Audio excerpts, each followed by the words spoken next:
Abu Nawas tetap bisa mencari solusi. Mimpi buruk yang dialami oleh Baginda Raja Harun ar-Rasyid tadi malam menyebabkan Abu Nawas diusir dari negeri Baghdad. Abu Nawas tidak berdaya. Bagaimanapun ia harus segera menyingkir meninggalkan negeri Baghdad hanya karena mimpi. Masih jelas terngiang-ngiang kata-kata Baginda Raja di telinga Abu Nawas. Tadi malam aku bermimpi bertemu dengan seorang laki-laki tua. Ia mengenakan jubah putih.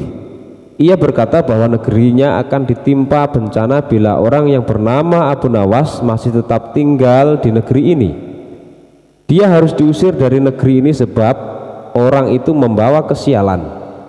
Ia boleh kembali ke negerinya dengan syarat tidak boleh dengan berjalan kaki, berlari, merangkak, melompat-lompat, dan menunggang keledai atau binatang tunggangan yang lain. Dengan bekal yang diperkirakan cukup, Abu Nawas kemudian mulai meninggalkan rumah dan istrinya. Istri Abu Nawas hanya bisa mengiringi kepergian suaminya dengan derayan air mata. Sudah 2 hari penuh Abu Nawas mengendarai keledainya. Bekal yang dibawanya pun mulai. Abu Nawas tidak terlalu meresapi pengusiran dirinya dengan kesedihan yang terlalu mendalam. Sebaliknya Abu Nawas merasa bertambah yakin bahwa Tuhan yang Maha Perkasa akan segera menolong keluar dari kesulitan yang sedang melilit pikirnya. Bukankah tiada seorang teman pun yang lebih baik daripada Allah Subhanahu wa Ta'ala dalam saat-saat seperti itu? Setelah beberapa hari Abu Nawas berada di negeri orang, ia mulai diserang rasa rindu yang menyayat-nyayat hatinya. Rasa rindu itu makin lama makin menderu-deru seperti dinginnya jam harir, sulit untuk dibendung. Memang tak ada jalan keluar yang lebih baik daripada berpikir. Tetapi dengan akal apakah ia harus melepaskan diri? Begitu tanya Abu Nawas dalam hati. Apakah aku akan meminta bantuan orang lain dengan cara menggendongku dari negeri ini sampai ke istana Baginda? Rasanya tidak. Tidak akan ada seorang pun yang sanggup melakukannya. Aku harus bisa menolong diriku sendiri tanpa melibatkan orang lain, pikir Abu Nawas. Pada hari ke-19 Abu Nawas menemukan cara yang tidak termasuk larangan Baginda Raja Harun ar-Rasyid. Setelah segala sesuatunya dipersiapkan, Abu Nawas berangkat menuju ke negerinya sendiri. Perasaan rindu dan senang menggumpal jadi satu. Kerinduan yang selama ini melecut-lecut semakin menggila karena Abu Nawas sudah tahu semakin dekat dengan kampung halaman. Mengetahui Abu Nawas bisa pulang kembali, penduduk negeri gembira. Desas-desus tentang kembalinya Abu Nawas segera menyebar secepat bau semerbak bunga yang menyerbu hidung. Kabar kepulangan Abu Nawas juga sampai ke telinga Baginda Raja Harun al-Rasyid. Baginda juga merasa gembira mendengar berita itu, tetapi dengan alasan yang sama sekali berbeda. Rakyat gembira melihat Abu Nawas pulang kembali karena mereka mencintainya. Sedangkan Baginda Raja gembira mendengar Abu Nawas pulang kembali karena beliau merasa yakin kali ini pasti Abu Nawas tidak akan bisa mengelak dari hukuman. Namun Baginda amat sangat kecewa dan merasa terpukul melihat cara Abu Nawas pulang ke negerinya. Baginda sama sekali tidak pernah membayangkan kalau Abu Nawas ternyata bergelayut di bawah perut keledai, sehingga Abu Nawas terlepas dari sanksi hukuman yang akan dijatuhkan karena memang tidak bisa dikatakan telah melanggar larangan Baginda Raja karena Abu Nawas tidak mengendarai keledai. Kisah Abu Nawas dan pukulan yang menjadi dinar. Pada suatu hari Abu Nawas menghadap ke istana. Ia pun bercakap-cakap dengan Sultan dengan hati yang riang gembira. Tiba-tiba terlintas dalam pikiran di benak Sultan, bukankah ibu si Abu Nawas ini sudah meninggal? Aku ingin mencoba kepandaiannya sekali lagi. Aku ingin menyuruh dia membawa ibunya ke istanaku ini. Kalau berhasil akan aku beri hadiah 100 dinar. Hai Abu Nawas, titah Sultan Harun al-Rasyid, besok bawalah ibumu ke istanaku. nanti aku beri engkau hadiah 100 dinar. Abu Nawas pun sangat kaget. Bukankah beliau sudah tahu kalau ibuku sudah meninggal? Tapi mengapa beliau memerintahkan itu, pikirnya. Namun dasar Abu Nawas, ia menyanggupi saja perintah itu. Baiklah tuanku, esok pagi hamba akan bawa ibu hamba menghadap kemari, jawabnya mantap. Setelah itu ia pun mohon diri. Sesampai di rumah setelah makan dan minum, ia pergi lagi. Dijelajahinya sudut-sudut negeri itu, menyusuri jalan, lorong dan kampung untuk mencari seorang perempuan tua yang akan dijadikan sebagai ibu angkat. Rupanya tidak mudah menemukan sesosok perempuan tua. Setelah memeras tenaga mengayun langkah ke sana kemari hingga lelah, barulah ia menemukan yang dicari. Perempuan itu adalah seorang pedagang kue apem di pinggir jalan yang sedang memasak kue-kue dagangannya. Dihampirinya perempuan tua itu. "Hai ibu, bersediakah engkau kujadikan ibu angkat?" kata Abu Nawas. "Kenapa engkau berkata demikian?" tanya si ibu tua itu. "Apa alasannya?" Maka diceritakanlah perihal dirinya yang mendapat perintah dari sultan agar membawa ibunya ke istana, padahal ibunya sudah meninggal. Abu Nawas juga bercerita bahwa dia dijanjikan akan membagi 2 hadiah dari sultan yang akan diterimanya dengan ibu tua tersebut. "Uang itu dapat ibu simpan untuk bekal meninggal bila sewaktu-waktu dipanggil Tuhan," kata Abu Nawas. "Baiklah," kata si ibu tua itu, "aku sanggup memenuhi permintaanmu itu." Setelah itu Abu Nawas menyerahkan sebuah tasbih dengan pesan agar terus menghitung biji tasbih itu meskipun di depan sultan, dan jangan menjawab pertanyaan yang diajukan. Sebelum meninggalkan perempuan itu, Abu Nawas mewanti-wanti agar rencana ini tidak sampai gagal. Untuk itu ia akan menggendong perempuan tua itu ke istana. "Baiklah anakku, moga-moga Tuhan memberkatimu," kata si ibu tua itu, "dan terutama kepada ibuku." Keesokan harinya, pagi-pagi sekali Abu Nawas sudah sampai di istana lalu memberikan salam kepada sultan. "Assalamualaikum ya tuanku Syah Alam." "Waalaikumsalam Abu Nawas," jawab sultan. Setelah itu sultan memandang Abu Nawas. Bukan main terkejutnya sultan melihat Abu Nawas menggendong seorang perempuan tua. "Siapa yang kamu gendong itu?" tanya Sultan Harun al-Rasyid. "Dia adalah ibuku," kata Abu Nawas. "Benarkah itu ibumu?" "Benar tuanku, inilah ibuku. Beliau sudah tua dan kakinya lemah dan tidak mampu berjalan kemari, padahal rumahnya sangat jauh. Itulah sebabnya hamba menggendong ibu kemari," kata Abu Nawas sambil mendudukkan ibu tua itu di hadapan sang raja. Setelah duduk, ibu tua itu pun segera memegang tasbih dan segera menghitung biji tasbih tanpa henti. Meski sultan mengajukan beberapa pertanyaan kepadanya. Tentu saja sultan tersinggung. "Ibumu ini sangat tidak sopan Abu Nawas. Lagi pula apa yang dikatakannya itu sampai tidak mau berhenti."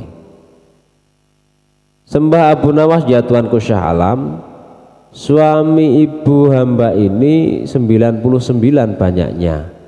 Beliau sengaja menghafal nama-nama mereka satu persatu dan tidak akan berhenti sebelum selesai semuanya." Demi mendengar ucapan Abu Nawas itu perempuan itu pun melempar tasbih dan bersembah datang kepada sultan. "Ya tuanku Syah Alam," katanya, "adapun hamba ini dari muda sampai tua begini hanya seorang suami hamba. Apabila sekarang ini berada di hadapan tuanku itu adalah atas permintaan Abu Nawas. Dia berpesan agar hamba menghitung-hitung biji tasbih dan tidak menjawab pertanyaan tuanku. Nanti Abu Nawas akan membagi 2 hadiah yang akan diterimanya dari tuanku." Begitu mendengar ucapan perempuan tua itu, sultan tertawa dan menyuruh memukul Abu Nawas 100 kali. Ketika perintah itu akan dilaksanakan, Abu Nawas minta izin untuk dipertemukan dengan sultan. Ya tuanku, hukuman apakah yang akan tuanku jatuhkan kepada hamba ini? Karena engkau berjanji kepadaku akan membawa ibumu kemari, aku pun berjanji akan memberi hadiah uang 100 dinar. Tapi karena kamu tidak bisa memenuhi janjimu, dapatlah engkau 100 kali pukulanku, kata Sultan. Ya tuanku Syah Alam, kata Abu Nawas, hamba berjanji dengan perempuan tua ini akan membagi 2 hadiah yang akan tuanku berikan kepada hamba. Tetapi karena sekarang hamba mendapat dera, hadiah itu juga harus dibagi 2. Karena yang bersalah 2 orang. Hamba terimalah hukuman itu, tetapi 50 seorang dengan perempuan tua ini. Dalam hati Sultan bergumam, jangankan dipukul 50 kali, dipukul sekali saja perempuan tua ini tidak akan mampu berdiri. Setelah itu Sultan memberi 50 dinar kepada perempuan itu sambil berpesan agar tidak cepat percaya kepada Abu Nawas bila lain kali menemuinya. Dengan sukacita diterimanya hadiah itu dan dipandangnya Abu Nawas. Ya tuanku Syah Alam, ampun beribu ampun. Jika ibuku telah mendapat anugerah dari Paduka, tidak adil kiranya bila anaknya ini dilupakan begitu saja. Ya terimalah pula bagianmu, ujar Baginda sambil tersenyum.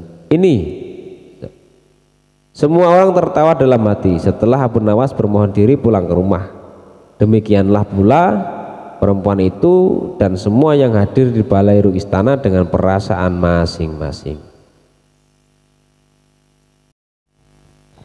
Dan ini adalah kisah Abu Nawas dan harimau berjenggot. Hai Abu Nawas, seru Khalifah Harun al-Rasyid, sekarang juga kamu harus dapat mempersembahkan kepadaku seekor harimau berjenggot. Jika gagal, aku bunuh kau. Kata-kata itu merupakan perintah Sultan yang diucapkan dengan penuh tegas dan kegeraman. Dari bentuk mulutnya ketika mengucapkan kalimat itu jelas betapa Sultan menaruh dendam kesumat kepada Abu Nawas yang telah berkali-kali mempermainkan dirinya dengan cara-cara yang sangat kurang ajar. Perintah itu merupakan cara Baginda untuk dapat membunuh Abu Nawas. Ya tuanku Syah Alam, jawab Abu Nawas, semua perintah Paduka akan hamba laksanakan, namun untuk yang satu ini hamba mohon waktu 8 hari. Baik, kata Baginda. Al-Kisah pulanglah Abu Nawas ke rumah. Agaknya ia sudah menangkap gelagat bahwa raja sangat marah kepadanya. Dicarinya akal supaya dapat mencelakakan diriku agar terbalas dendamnya, pikir Abu Nawas. Jadi aku juga harus berhati-hati. Sesampainya di rumah dipanggilnya 4 orang tukang kayu dan disuruhnya membuat kandang macan. Hanya dalam waktu 3 hari kandang itu pun sudah siap. Kepada istrinya ia berpesan agar menjamu orang yang berjenggot yang datang ke rumah. Apabila Adinda dengar Kakanda mengetuk pintu kelak, suruh dia masuk ke dalam kandang itu, kata Abu Nawas sambil menunjuk kandang tersebut. Ia kemudian bergegas pergi ke musola dengan membawa sajadah. Baik, kata istrinya. Hai Abu Nawas, tumben kamu salat di sini, bertanya imam dan penghulu musola itu. Sebenarnya saya mau menceritakan hal ini kepada orang lain, tapi kalau tidak kepada tuan penghulu, kepada siapa lagi saya mengadu, jawab Abu Nawas. Tadi malam saya ribut dengan istri saya, itu sebabnya saya tidak mau pulang ke rumah. Pucuk dicinta, ulam pun tiba, pikir penghulu itu. Kubiarkan Abu Nawas tidur di sini dan aku pergi ke rumah Abu Nawas menemui istrinya. Sudah lama aku menaruh hati kepada perempuan cantik itu. Hai Abu Nawas, kata si penghulu, bolehkah aku menyelesaikan perselisihanmu dengan istrimu itu? Silahkan, jawab Abu Nawas. Hamba sangat berterima kasih atas kebaikan hati tuan.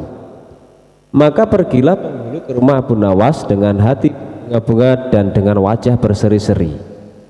Diketuknya pintu rumah Abu Nawas. Begitu pintu terbuka, ia langsung mengambil istri Abu Nawas dan diajak duduk bersanding. Hai Adinda, katanya, apa gunanya punya suami jahat dan melarat? Lagi pula Abu Nawas hidupnya tak karuan. Lebih baik kamu jadi istriku, kamu dapat hidup senang dan tidak kekurangan suatu apapun. Baiklah kalau keinginan tuan demikian, jawab istri Abu Nawas. Tak berapa lama kemudian terdengar pintu diketuk orang. Ketukan itu membuat penghulu beling satan. Kemana aku harus bersembunyi? Ia bertanya kepada nyonya rumah. Tuan penghulu, jawab istri Abu Nawas, silahkan bersembunyi di dalam kandang itu. Ia lalu menunjuk kandang yang terletak di dalam kamar Abu Nawas. Tanpa pikir panjang lagi, penghulu itu masuk ke dalam kandang itu dan menutupnya dari dalam. Sedangkan istri Abu Nawas segera membuka pintu sambil menengok ke kiri kanan. Abu Nawas masuk ke dalam rumah. Hai Adinda, apa yang ada di dalam kandang itu? Tanya Abu Nawas. Tidak ada apa-apa, jawab istrinya. Apa putih-putih itu? Tanya Abu Nawas. Lalu dilihatnya penghulu itu gemetar karena malu dan ketakutan. Setelah 8 hari Abu Nawas memanggil 8 kuli untuk memikul kandang itu ke istana. Di Baghdad orang-orang gempar ingin melihat harimau berjenggot. Seumur hidup jangankan melihat, mendengar harimau berjenggot pun belum pernah. Kini Abu Nawas malah dapat seekor. Mereka terheran-heran akan kehebatan Abu Nawas. Tetapi begitu dilihat penghulu di dalam kandang, mereka tidak bisa bilang apa-apa selain mengiringi kandang itu sampai ke istana hingga menjadi arak-arakan yang panjang. Si penghulu malu bukan main, arang di muka kemana hendak disembunyikan. Tidak lama kemudian sampailah iring-iringan itu ke dalam istana. Hai Abu Nawas, apa kabar? Tanya Baginda Sultan. Apa kamu sudah berhasil mendapatkan harimau berjenggot? Dengan berkat dan doa tuanku, alhamdulillah hamba berhasil, jawab Abu Nawas. Maka dibawalah kandang itu ke Baginda Raja. Ketika Baginda hendak melihat harimau tersebut, si penghulu memalingkan mukanya ke arah lain dengan muka merah padam karena malu. Akan tetapi kemanapun ia menoleh, ke situ pula Baginda memelototkan matanya. Tiba-tiba Baginda menggeleng-gelengkan kepala dengan takjub, sebab menurut penglihatan beliau yang ada di dalam kandang itu adalah penghulu musola. Abu Nawas buru-buru menimpali, ya tuanku, itulah harimau berjenggot. Tapi Baginda tidak cepat tanggap. Beliau termenung sesaat. Kenapa penghulu dikatakan harimau berjenggot? Tiba-tiba Baginda bergoyang ke kiri dan ke kanan seperti orang berdoa. Oh penghulu. Ya tuanku Syah Alam, kata Abu Nawas, perlukah hamba memberitahukan kenapa hamba dapat menangkap harimau berjenggot ini di rumah hamba sendiri? Ya, ujar Baginda sambil menoleh ke kandang itu dengan mata berapi-api. Ya aku maklum sudah. Bukan main murka Baginda kepada penghulu itu, sebab ia yang semestinya menegakkan hukum, ia pula yang melanggar dan ia telah berkhianat. Baginda segera memerintahkan penggawa mengeluarkan penghulu dari kandang dan diarak ke keliling pasar. Setelah sebelumnya dicukur segi empat agar diketahui oleh seluruh rakyat betapa aibnya orang yang berkhianat.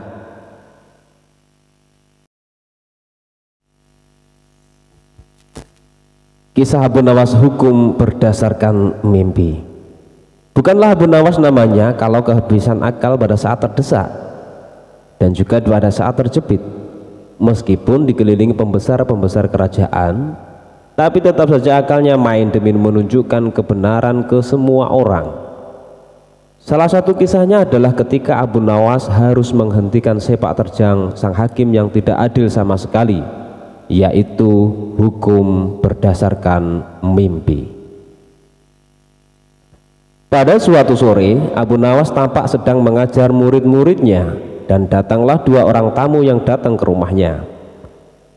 Yang pertama adalah wanita penjual kohwa, sedangkan yang satunya adalah seorang pemuda berkebangsaan Mesir.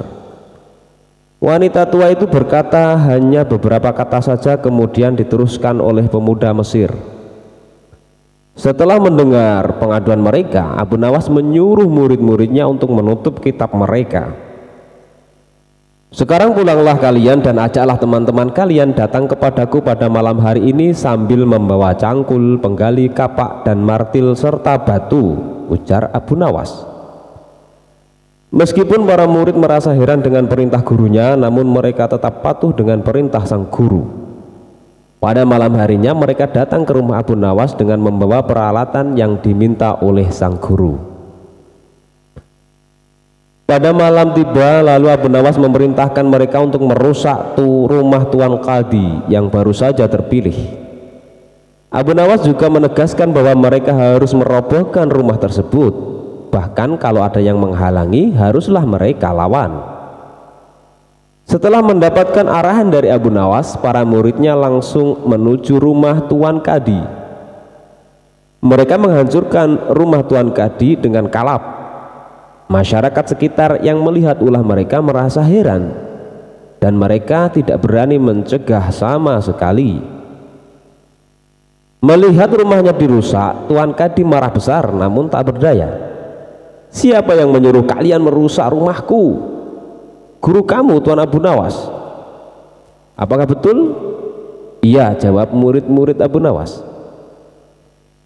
"Dasar Abu Nawas provokator, orang gila. Besok pagi aku akan melaporkannya kepada Baginda," teriak Tuan Qadi penuh amarah. Dan benar saja pada keesokan harinya Tuan Qadi mengadukan kejadian malam itu, sehingga Abu Nawas dipanggil agar menghadap sang raja. Baginda raja menanyakan apa alasan Abu Nawas melakukan perusakan tersebut. Namun bukan Abu Nawas jika tidak memiliki jawaban yang unik. Dijelaskan oleh Abu Nawas bahwa dia melakukan pengerusakan karena beberapa hari yang lalu bermimpi, dan di dalam mimpi tersebut Tuan Qadi memintanya untuk merusak rumahnya karena ingin rumah yang baru. Lalu sang raja menanyakan bagaimana Abu Nawas dapat hukum hanya berdasarkan mimpi saja. Mendengar pertanyaan itu, Abu Nawas dengan tenang menjawab, "Hamba juga memakai hukum Tuan Qadi yang baru ini, tuanku." Mendengar perkataan Abu Nawas, seketika wajah Tuan Qadi menjadi pucat. Dia hanya terdiam 1000 bahasa saja. "Hai Qadi, benarkah engkau mempunyai hukum seperti itu?" tanya sang raja. Tapi Tuan Qadi tiada menjawab. Wajahnya nampak pucat dan tubuhnya gemetaran karena takut. Kemudian Abu Nawas diminta untuk menjelaskan dengan tenang. Abu Nawas kemudian menceritakan bahwa ada seorang pemuda Mesir datang dengan harta melimpah ruah. Namun kemudian dia bermimpi menikah dengan anak Tuan Qadi. Dia memberikan mas kawin yang sangat banyak. Lalu mimpi itu cepat menyebar dan sampai ke telinga Tuan Qadi. Lalu Tuan Qadi memanfaatkan mimpi itu dengan meminta harta pemuda itu untuk mas kawin anaknya. Padahal itu hanyalah mimpi belaka, sedang menurut Tuan Qadi itu harus dilakukan, sehingga pemuda itu pun akhirnya jatuh miskin. Setelah cross check dengan mendatangkan pemuda Mesir itu, akhirnya raja sadar jika Qadi yang ditunjuknya itu adalah orang yang zalim. Kemudian raja memberikan hukuman mengambil harta Qadi dan diberikan kepada pemuda Mesir tersebut. Lalu kemudian Tuan Qadi dijebloskan ke dalam penjara karena telah berbuat zalim dan menyalahgunakan wewenang.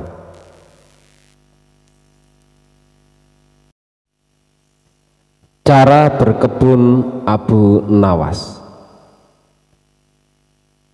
Dia ingin berkebun tanpa harus bersusah payah sibuk mencangkul karena sudah dicangkulkan orang lain secara gratis. Ibaratnya diam itu pasti, mungkin itulah istilahnya. Sebuah cara jitu dari si cerdik Abu Nawas dalam menghadapi orang-orang yang kelakuannya seringkali menjengkelkan. Meskipun tidak protes atau adu fisik, namun siasat Abu Nawas cukup membuat orang-orang tersebut menghentikan kebiasaan buruknya. Seorang musuh tak selamanya harus dilawan dengan kekuatan fisik, akan tetapi bagaimana seseorang dapat memanfaatkan potensi yang dimilikinya untuk kepentingannya sendiri. Itulah cara Abu Nawas dalam menyikapi tingkah laku pengawal Raja Harun al-Rasyid yang seringkali membuatnya jengkel. Meski demikian, ia tak melawannya secara terang-terangan, melainkan menggunakan siasat yang baik dan tepat. Bagi seorang Abu Nawas, membalas perilaku jelek dari musuh malah tidak akan menyelesaikan masalah. Bahkan hal itu hanya akan membuat musuh akan semakin memusuhi dan membenci dirinya. Kegelisahan Abu Nawas terhadap pengawal raja bermula sejak dia diangkat menjadi penasihat istana. Bukan tanpa alasan raja mengangkat dirinya karena memang Abu Nawas memiliki kecerdikan yang begitu tinggi. Sejak tinggal di istana kerajaan, Abu Nawas mulai jauh dari keluarganya yang tinggal di rumah. Hal itu membuatnya seperti terpenjara. Bahkan untuk berkomunikasi dengan istrinya saja ia hanya bisa menanyakan kabar melalui surat. Oleh karena itu, setiap merasa rindu terhadap keluarga, Abu Nawas pun mengirimkan surat kepada istrinya, begitu pula sebaliknya. Hanya saja yang membuatnya jengkel yaitu setiap kali surat itu dikirimkan pasti terlebih dahulu dibaca oleh para pengawal raja. Bahkan semua suratnya telah diteruskan kepada raja untuk dibaca, padahal tak jarang dalam surat itu terdapat tulisan-tulisan yang sifatnya pribadi yang semestinya hanya cukup diketahui oleh yang bersangkutan saja. Setelah sekian lama tinggal di istana, Abu Nawas akhirnya mengetahui kebiasaan negatif para pengawal raja. Para pengawal raja yang seringkali melakukan tindakan tersebut dengan seenaknya saja akhirnya dibuat malu oleh Abu Nawas. Pada suatu hari Abu Nawas menerima surat dari istrinya yang mengatakan, "Suamiku, kapan saatnya kita menanam di kebun kita?" tanya istrinya. Abu Nawas pun bergegas membalas surat istrinya tersebut. "Janganlah sekali-kali menanam di kebun karena di situ aku menyimpan rahasia negara," tulis Abu Nawas di suratnya. Jawaban Abu Nawas singkat dan sederhana saja. Jawaban yang singkat dari Abu Nawas itu membuat para pengawal raja terkejut dan bertanya-tanya. Dengan diam-diam ia menuju kebun Abu Nawas bersama dengan beberapa prajurit istana dan mencangkul seluruh kebun milik Abu Nawas. Namun apa yang terjadi? Para pengawal tidak menemukan apa-apa. Apa yang mereka lakukan itu hanya membuat mereka letih, capek, dan dengan keringat bercucuran yang mengalir di tubuhnya.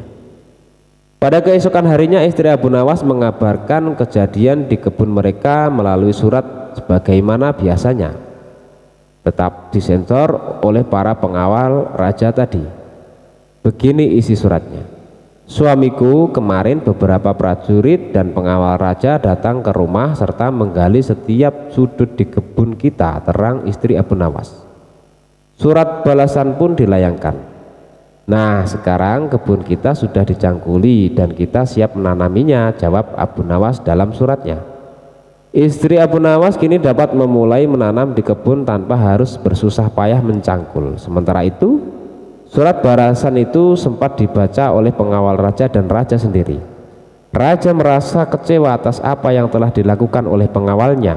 Raja menilai bahwa para pengawalnya tidak bisa memberikan berita yang akurat, dan akibatnya raja memberhentikan mereka sebagai pengawal raja. Keputusan raja tersebut disambut gembira oleh Abu Nawas. Ini surat-surat yang ia kirimkan ke istrinya maupun surat-surat istri untuk dirinya aman terkendali, tak pernah dibaca lagi oleh pengawal raja. Nah, itulah teknik baru cara berkebun, tentu saja model ala Abu Nawas. Kisah Abu Nawas mendapatkan peringatan dari orang aneh. Suatu hari Abu Nawas dipanggil oleh baginda Raja Sultan Harun al-Rasyid. "Abu Nawas," kata baginda Raja Harun al-Rasyid memulai pembicaraan. "Daulat Paduka yang mulia," kata Abu Nawas penuh ta'zim. "Aku harus berterus terang kepadamu bahwa kali ini engkau kupanggil bukan untuk kupermainkan atau kuperangkap, tetapi aku benar-benar memerlukan bantuanmu," kata baginda bersungguh-sungguh. "Gerangan apakah yang bisa hamba lakukan untuk Paduka yang mulia?" tanya Abu Nawas. "Ketahuilah bahwa beberapa hari yang lalu aku mendapat kunjungan kenegaraan dari negeri sahabat. Kebetulan rajanya beragama Yahudi. Raja itu adalah sahabat karibku. Begitu dia berjumpa denganku, dia langsung mengucapkan salam secara Islam, yaitu Assalamualaikum. Aku tak menduga sama sekali. Tanpa pikir panjang aku menjawab sesuai dengan yang diajarkan oleh agama kita, yaitu kalau mendapat salam dari orang yang tidak beragama Islam, hendaklah engkau menjawab Wassalamualaikum, yang artinya kecelakaan bagi kamu. Tentu saja dia merasa tersinggung. Dia menanyakan mengapa aku tega membalas salamnya yang penuh doa keselamatan dengan jawaban yang mengandung kecelakaan. Saat itu sungguh aku tak bisa berkata apa-apa selain diam. Pertemuanku dengan dia selanjutnya tidak berjalan dengan semestinya. Aku berusaha menjelaskan bahwa aku hanya melaksanakan apa yang dianjurkan oleh ajaran agama kita. Tetapi dia tidak bisa menerima penjelasanku. Aku merasakan bahwa pandangannya terhadap agama Islam tidak semakin baik, tetapi malah sebaliknya. Dan sebelum kami berpisah, dia berkata, rupanya hubungan antara kita mulai sekarang tidak semakin baik, tetapi sebaliknya. Namun bila engkau mempunyai alasan lain yang bisa aku terima, kita akan tetap bersahabat, kata Baginda menjelaskan dengan wajah yang amat murung. Oh, kalau itu persoalannya, mungkin hamba bisa memberikan alasan yang dikehendaki raja sahabat Paduka itu yang mulia, kata Abu Nawas meyakinkan Baginda. Mendengar kesanggupan Abu Nawas, Baginda amat sangat riang gembira. Beliau berulang-ulang menepuk pundak Abu Nawas. Wajah Baginda yang semula gundah gulana seketika itu berubah secerah matahari di pagi hari. Cepat katakan wahai Abu Nawas, jangan biarkan aku menunggu, kata Baginda tak sabar. Baginda yang mulia, memang sepantasnya lah kalau Raja Yahudi itu mengaturkan ucapan salam, keselamatan dan kesejahteraan kepada Baginda. Karena ajaran Islam memang menuju keselamatan dari siksa api neraka dan kesejahteraan. Sedangkan Raja Yahudi itu tidak tahu Baginda adalah orang Islam. Bukankah Islam mengajarkan tauhid, yaitu tidak menyekutukan Allah dengan yang lain, juga tidak menganggap Allah mempunyai anak. Ajaran tauhid ini tidak dimiliki oleh agama-agama lain, termasuk agama yang dianut oleh Raja Yahudi sahabat Paduka yang mulia itu. Ajaran agama Yahudi menganggap Uzair adalah anak Allah, seperti orang Nasrani yang beranggapan bahwa Isa adalah anak Allah. Maha suci Allah dari segala sangkaan mereka, tidak pantas Allah mempunyai anak. Sedangkan orang Islam membalas salam dengan ucapan wassalamualaikum atau kecelakaan bagi kamu bukan berarti kami mendoakan agar kamu celaka, tetapi semata-mata karena ketulusan dan kejujuran ajaran Islam yang masih bersedia memperingatkan orang lain atas kecelakaan yang akan menimpa mereka bila mereka tetap berpegang teguh pada keyakinan yang keliru itu, yaitu tuduhan mereka bahwa Allah yang Maha Pengasih mempunyai anak. Abu Nawas menjelaskan. Seketika itu kegundahan Baginda Raja Harun al-Rasyid sirna. Kali ini saking gembiranya, Baginda menawarkan Abu Nawas agar memilih sendiri hadiah apa yang disukai. Abu Nawas tidak memilih apa-apa karena ia berkeyakinan bahwa tak selayaknya ia menerima upah dari ilmu agama yang ia sampaikan.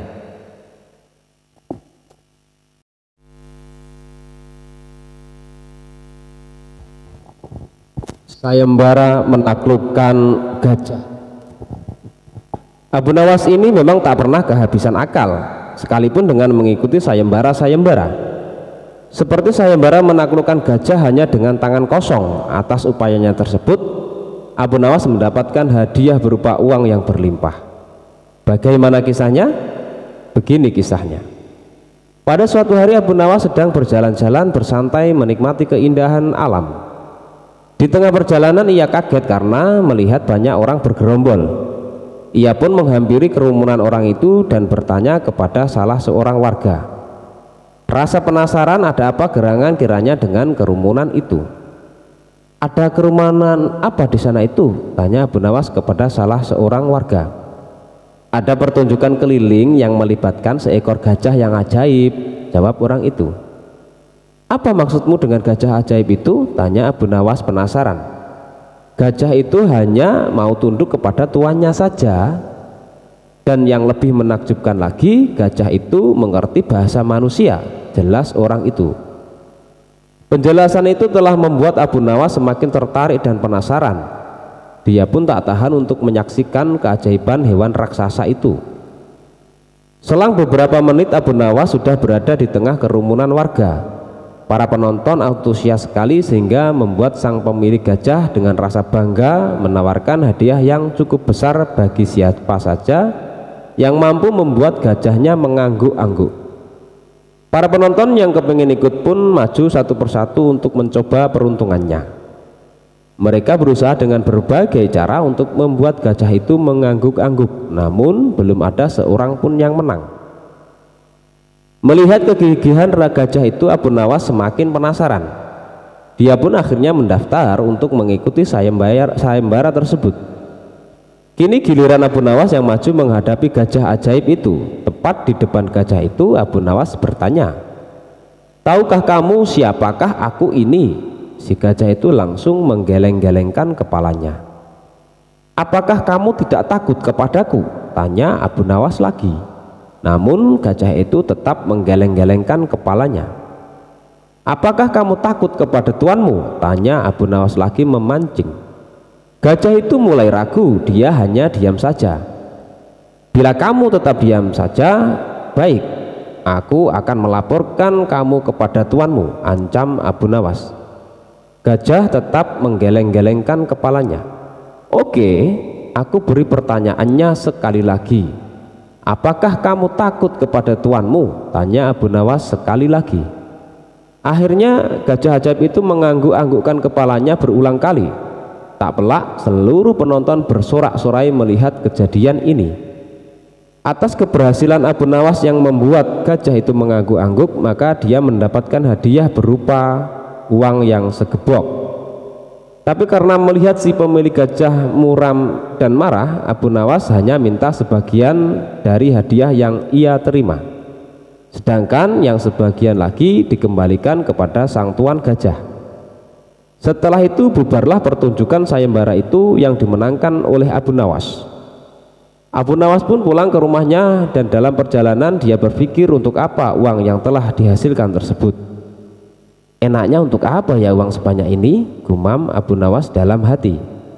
Terbesit dalam benak Abu Nawas untuk menyumbangkan uang itu ke rumah-rumah Allah Subhanahu wa Ta'ala di desanya. Dan demikianlah kisah gajah ajaibnya. Nanti disambung lagi dengan balas dendam sang pemilik gajah kepada Abu Nawas, tentunya lebih seru dan kocak.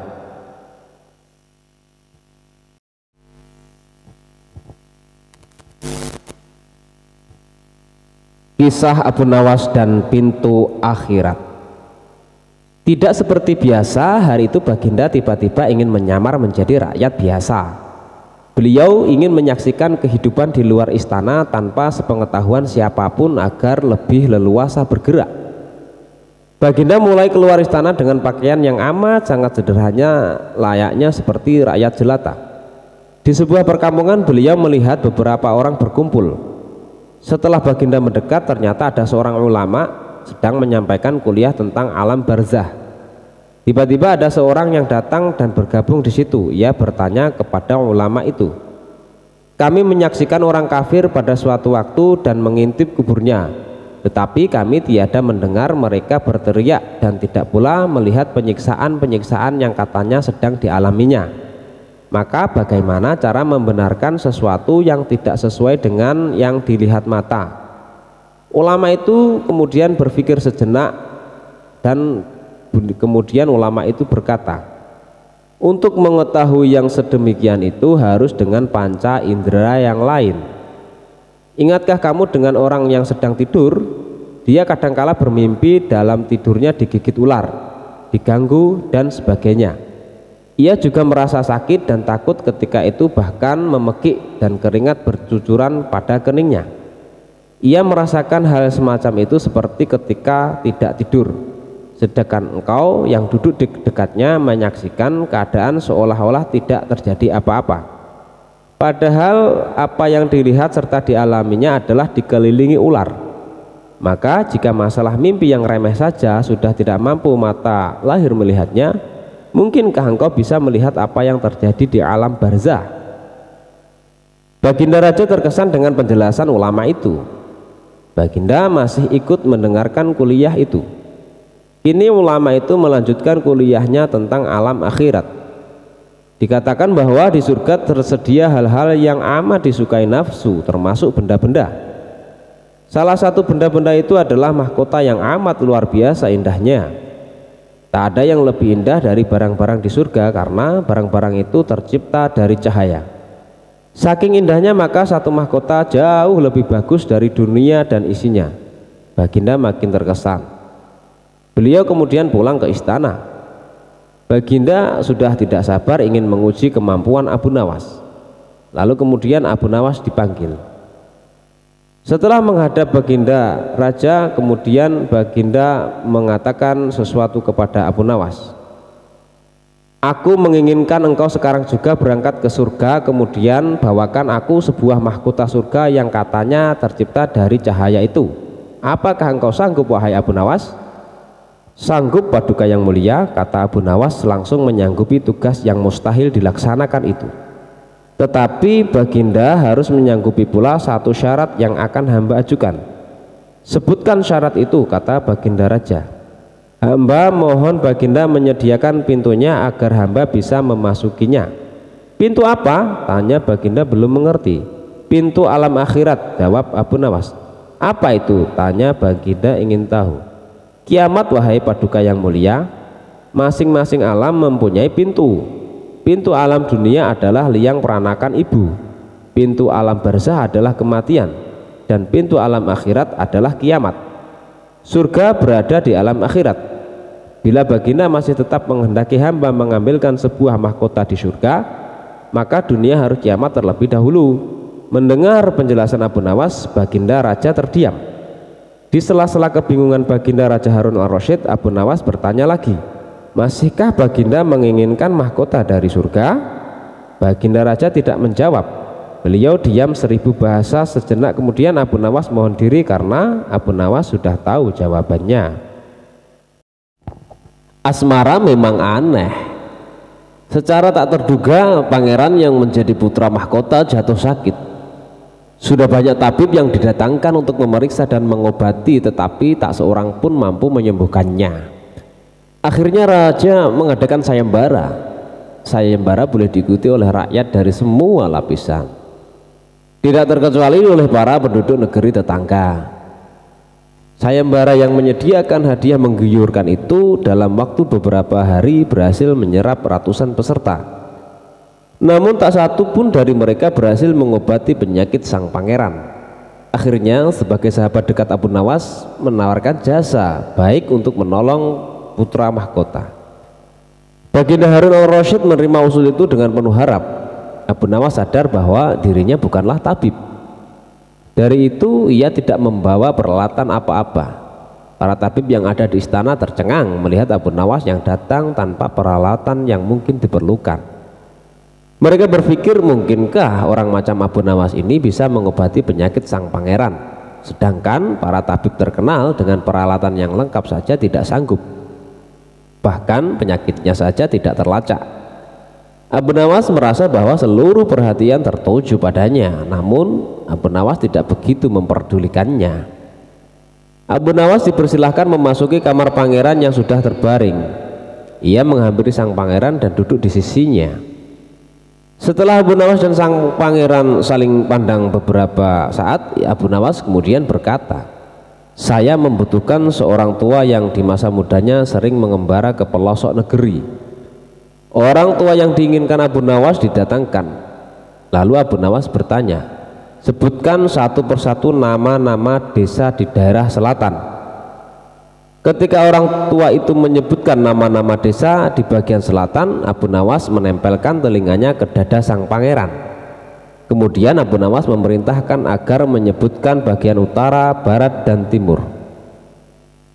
Setelah semua bagian negeri disebutkan, Abu Nawas mohon agar diizinkan mengunjungi sebuah desa di sebelah utara. Raja merasa heran. Engkau keundang ke sini bukan untuk bertamasya, kata sang raja. Hamba tidak bermaksud berlibur yang mulia, kata Abu Nawas. Tetapi aku belum paham, ucap Baginda Sultan Harun al-Rasyid. Maafkan hamba Paduka yang mulia, kurang bijaksana rasanya bila hamba jelaskan sekarang, kata Abu Nawas. Lalu kemudian Abu Nawas pun pergi selama 2 hari. Sekembalinya dari desa itu, Abu Nawas menemui sang pangeran dan membisikkan sesuatu, kemudian menempelkan telinganya ke dada sang pangeran. Lalu Abu Nawas menghadap sang raja. Apakah yang mulia masih menginginkan sang pangeran tetap hidup? Tanya Abu Nawas. Apa maksudmu? Raja balas bertanya kepada Abu Nawas. Sang pangeran ini sedang jatuh cinta pada seorang gadis desa di sebelah utara negeri ini, kata Abu Nawas menjelaskan. Bagaimana kau tahu? Ketika nama-nama desa di seluruh negeri disebutkan, tiba-tiba degup jantungnya bertambah keras ketika mendengarkan nama sebuah desa di bagian utara negeri ini, dan sang pangeran pun tidak berani mengutarakannya kepada Baginda. Ucap Abu Nawas. Lalu apa yang harus aku lakukan? Tanya Abu Nawas.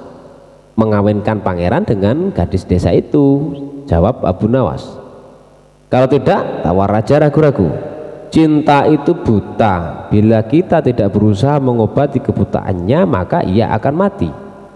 Rupanya saran Abu Nawas tidak bisa ditolak. Sang pangeran adalah putra satu-satunya yang merupakan pewaris tunggal kerajaan.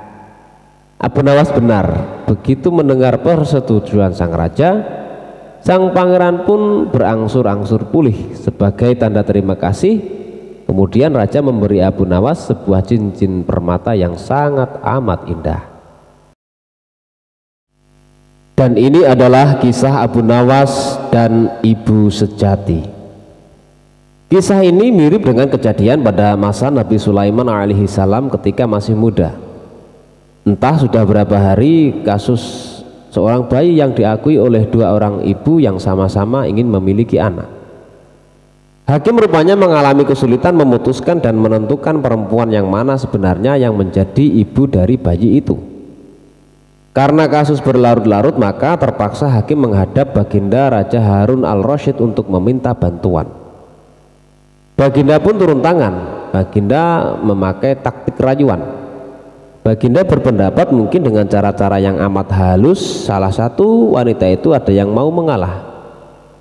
Tetapi kebijaksanaan Baginda Raja Harun al-Rasyid justru membuat kedua perempuan itu makin mati-matian saling mengaku bahwa bayi itu adalah anaknya. Dan pada akhirnya Baginda pun putus asa. Mengingat ada cara-cara lain lagi yang bisa diterapkan, Baginda kemudian memanggil Abu Nawas.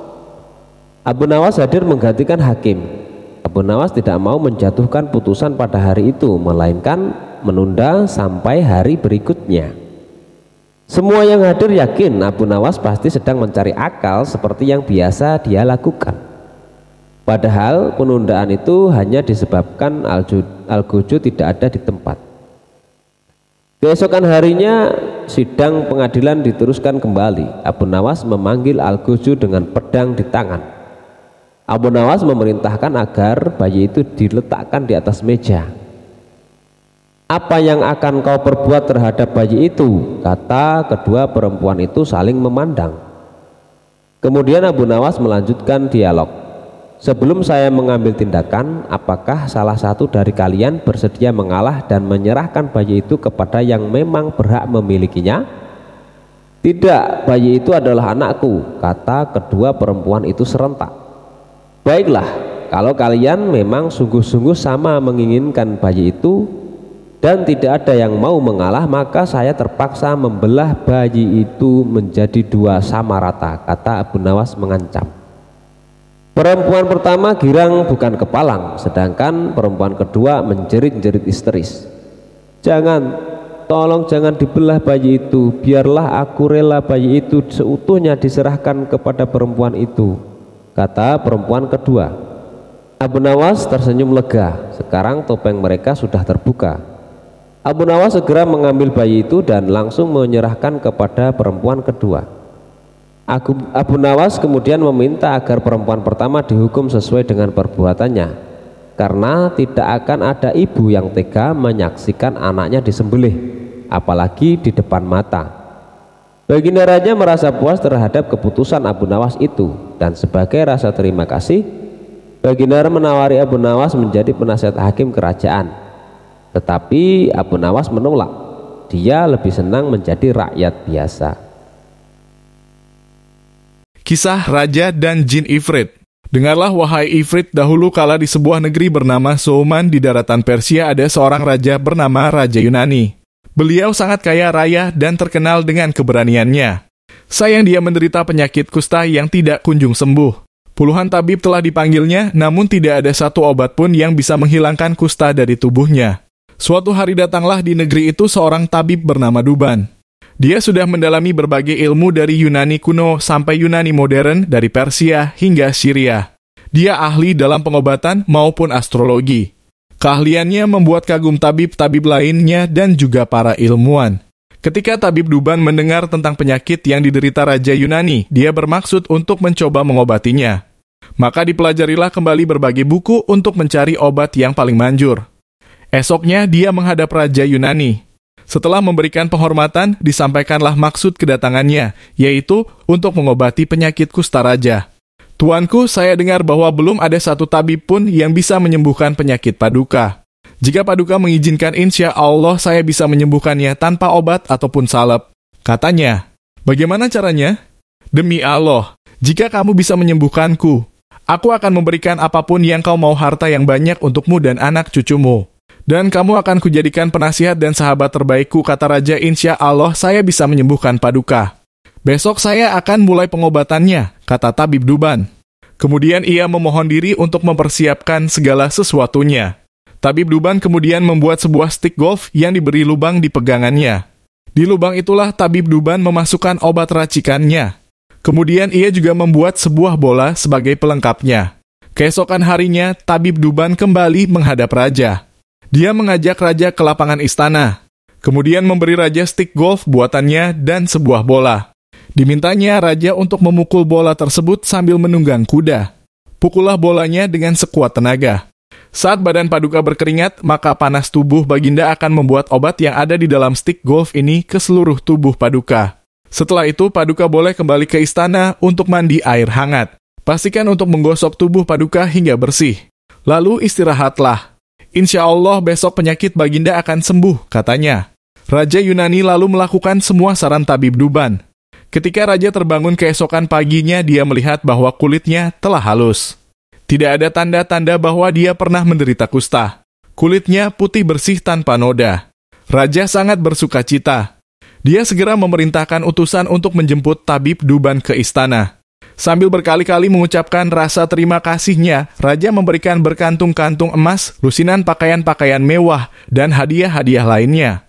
Sesuai janjinya, raja juga mengangkat tabib Duban menjadi penasihat pribadinya dan mendudukannya di samping singgasananya. Di antara pejabat kerajaan, ada seorang wazir yang menaruh benci terhadap tabib Duban. Dia cemburu dengan semua perhatian dan kebaikan raja terhadap tabib Duban. Suatu hari sang wazir menghadap raja secara pribadi. Wahai Paduka Raja yang adil, hambamu ini ingin menyampaikan sebuah nasihat untuk Paduka. Saya akan menjadi orang terkutuk jika tidak menyampaikannya pada Paduka, katanya.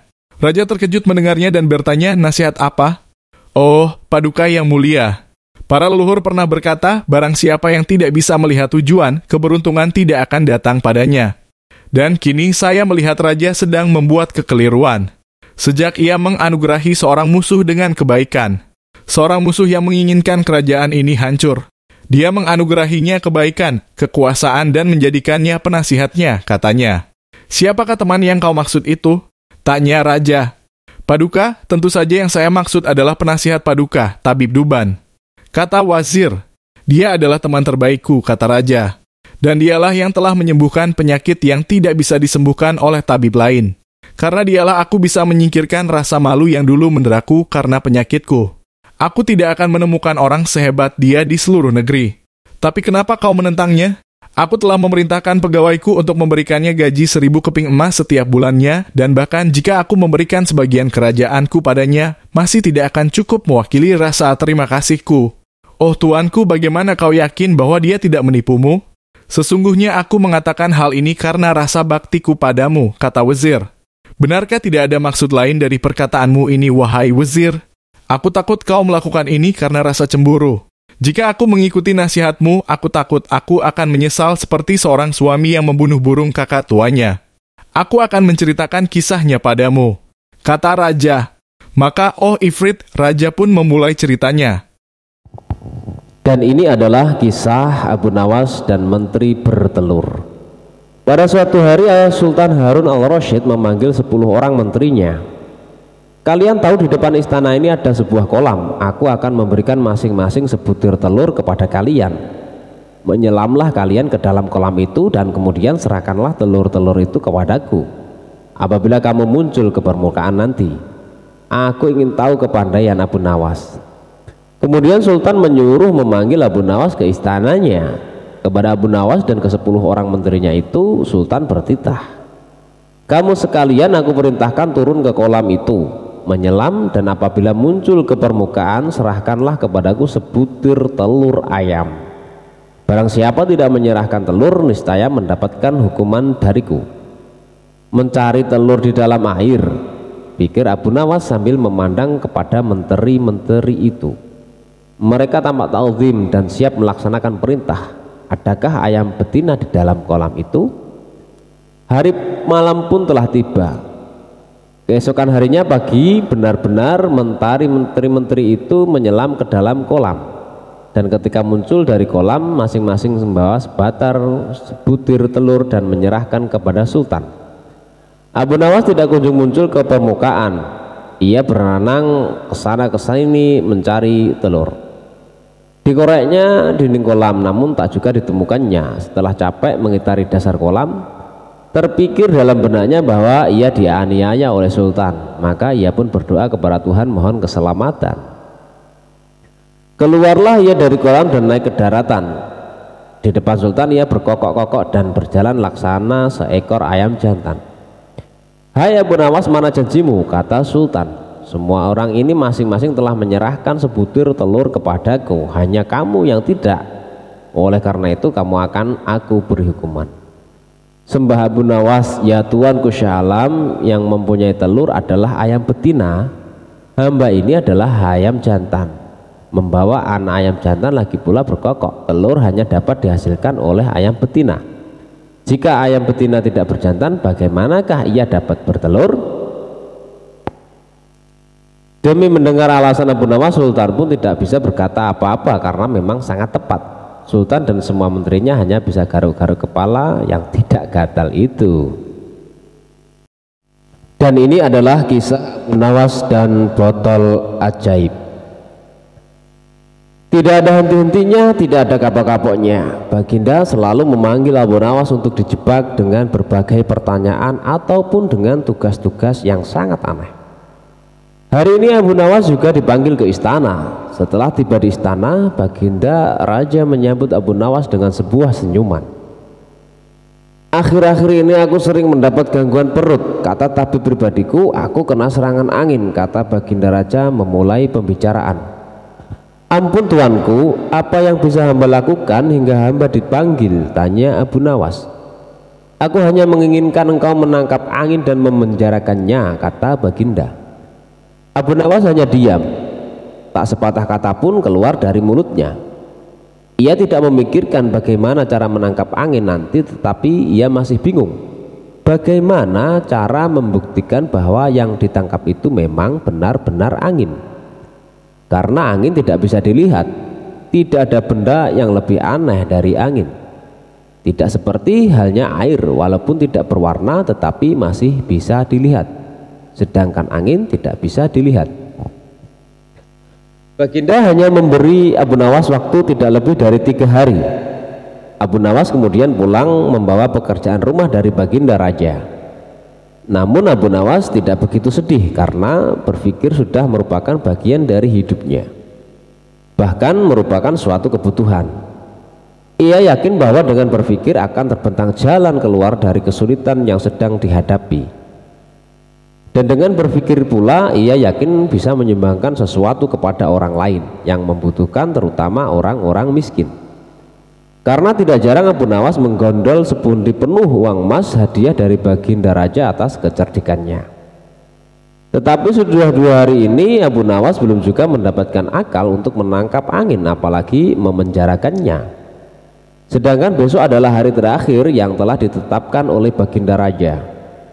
Abu Nawas hampir saja putus asa. Abu Nawas benar-benar tidak bisa tidur walau hanya sekejap. Mungkin sudah takdir, kayaknya kali ini Abu Nawas harus menjalani hukuman karena gagal melaksanakan perintah baginda. Ia pun berjalan gontai menuju istana. Di sela-sela kepasrahannya kepada takdir, ia ingat sesuatu, yaitu kisah Aladin dan lampu wasiatnya. Bukankah jin itu tidak terlihat? Abu Nawas bertanya kepada diri sendiri. Ia berjingkrak girang dan segera berlari pulang. Sesampai di rumah, ia secepat mungkin menyiapkan segala sesuatunya. Kemudian ia menuju ke istana kembali. Di pintu gerbang istana, Abu Nawas langsung dipersilahkan masuk oleh para pengawal karena baginda sedang menunggu kehadirannya. Dengan tidak sabar, baginda langsung bertanya kepada Abu Nawas, "Sudahkah engkau berhasil memenjarakan angin, hai Abu Nawas?" "Sudah, Paduka yang mulia," jawab Abu Nawas dengan muka berseri-seri sambil mengeluarkan botol yang sudah disumbat. Kemudian Abu Nawas menyerahkan botol itu. Baginda menimang-nimang botol itu. "Mana angin itu, hai Abu Nawas?" tanya baginda. "Di dalam, tuanku yang mulia," jawab Abu Nawas penuh ta'zim. "Aku tak melihat apa-apa," kata baginda raja. "Ampun tuanku, memang angin tidak bisa dilihat. Tetapi bila Paduka ingin tahu angin, tutup botol itu harus dibuka terlebih dahulu," kata Abu Nawas menjelaskan. Setelah tutup botol dibuka, baginda mencium bau busuk, bau kentut yang sangat begitu menyengat hidung. "Bau apa ini, hai Abu Nawas?" tanya baginda marah. "Ampun tuanku yang mulia, tadi hamba buang angin dan hamba masukkan ke dalam botol. Karena hamba takut angin yang hamba buang itu keluar, maka hamba memenjarakannya dengan cara menyumbat mulut botol," kata Abu Nawas ketakutan. Tetapi baginda tidak jadi marah karena penjelasan Abu Nawas yang memang sangat masuk akal. Dan untuk kesekian kalinya Abu Nawas selamat dari hukuman sang raja.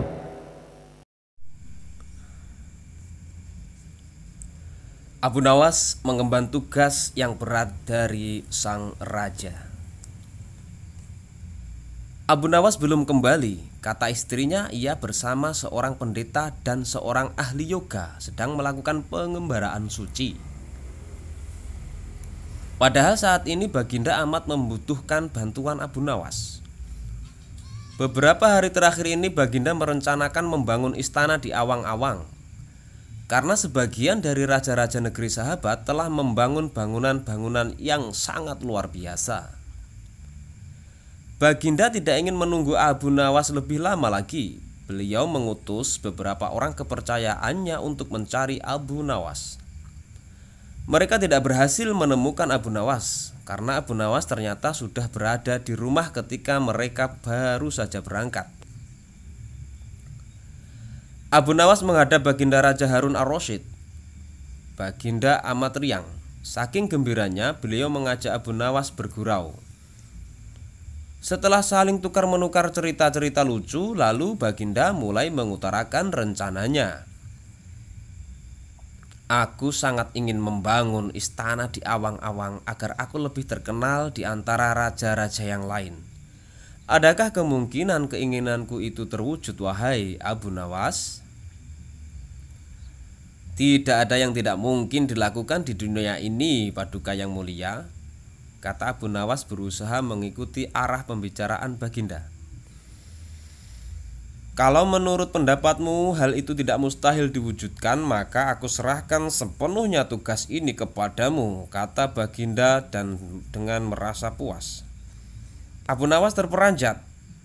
Ia menyesal telah mengatakan kemungkinan mewujudkan istana di awang-awang. Tetapi nasi telah menjadi bubur. Kata-kata yang telah terlanjur didengar oleh baginda tidak mungkin ditarik kembali. Baginda memberi waktu Abu Nawas beberapa minggu. Rasanya tak ada yang lebih berat bagi Abu Nawas kecuali tugas yang diembannya sekarang.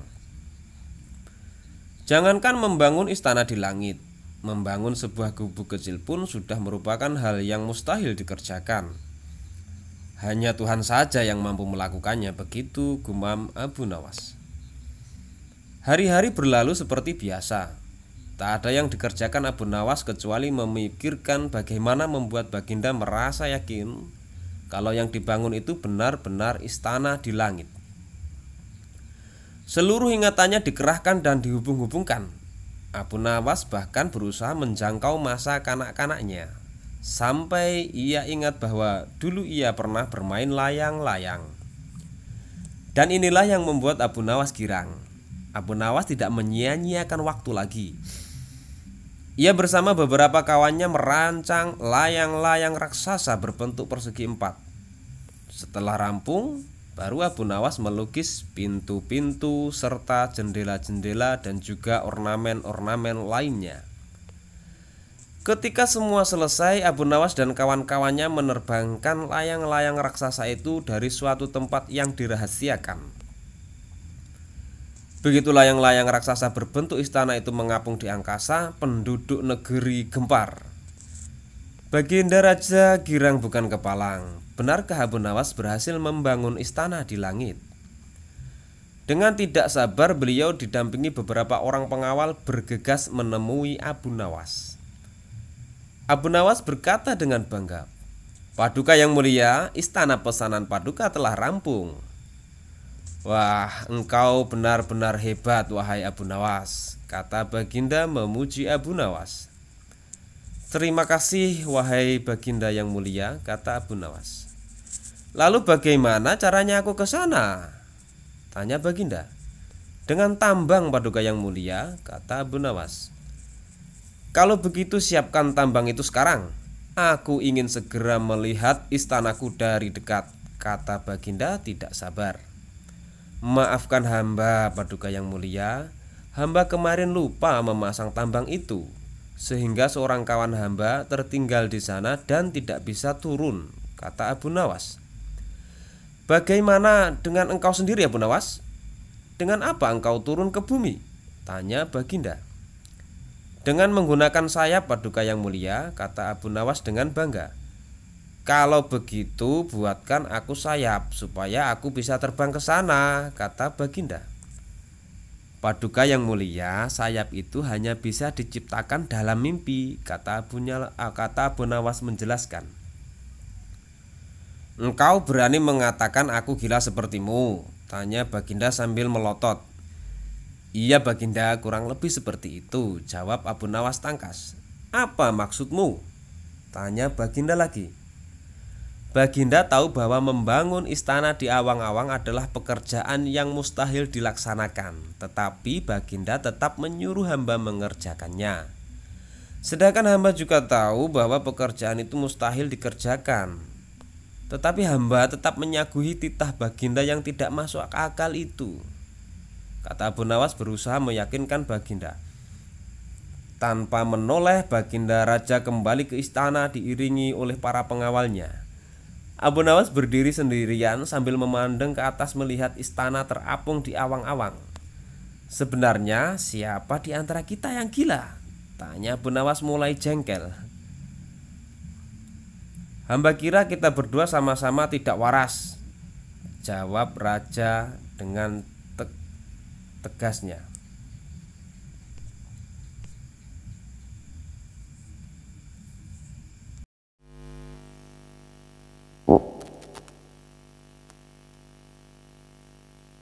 Kisah Abu Nawas dan pesan bagi hakim. Bapaknya Abu Nawas adalah seorang penghulu kerajaan Baghdad bernama Maulana.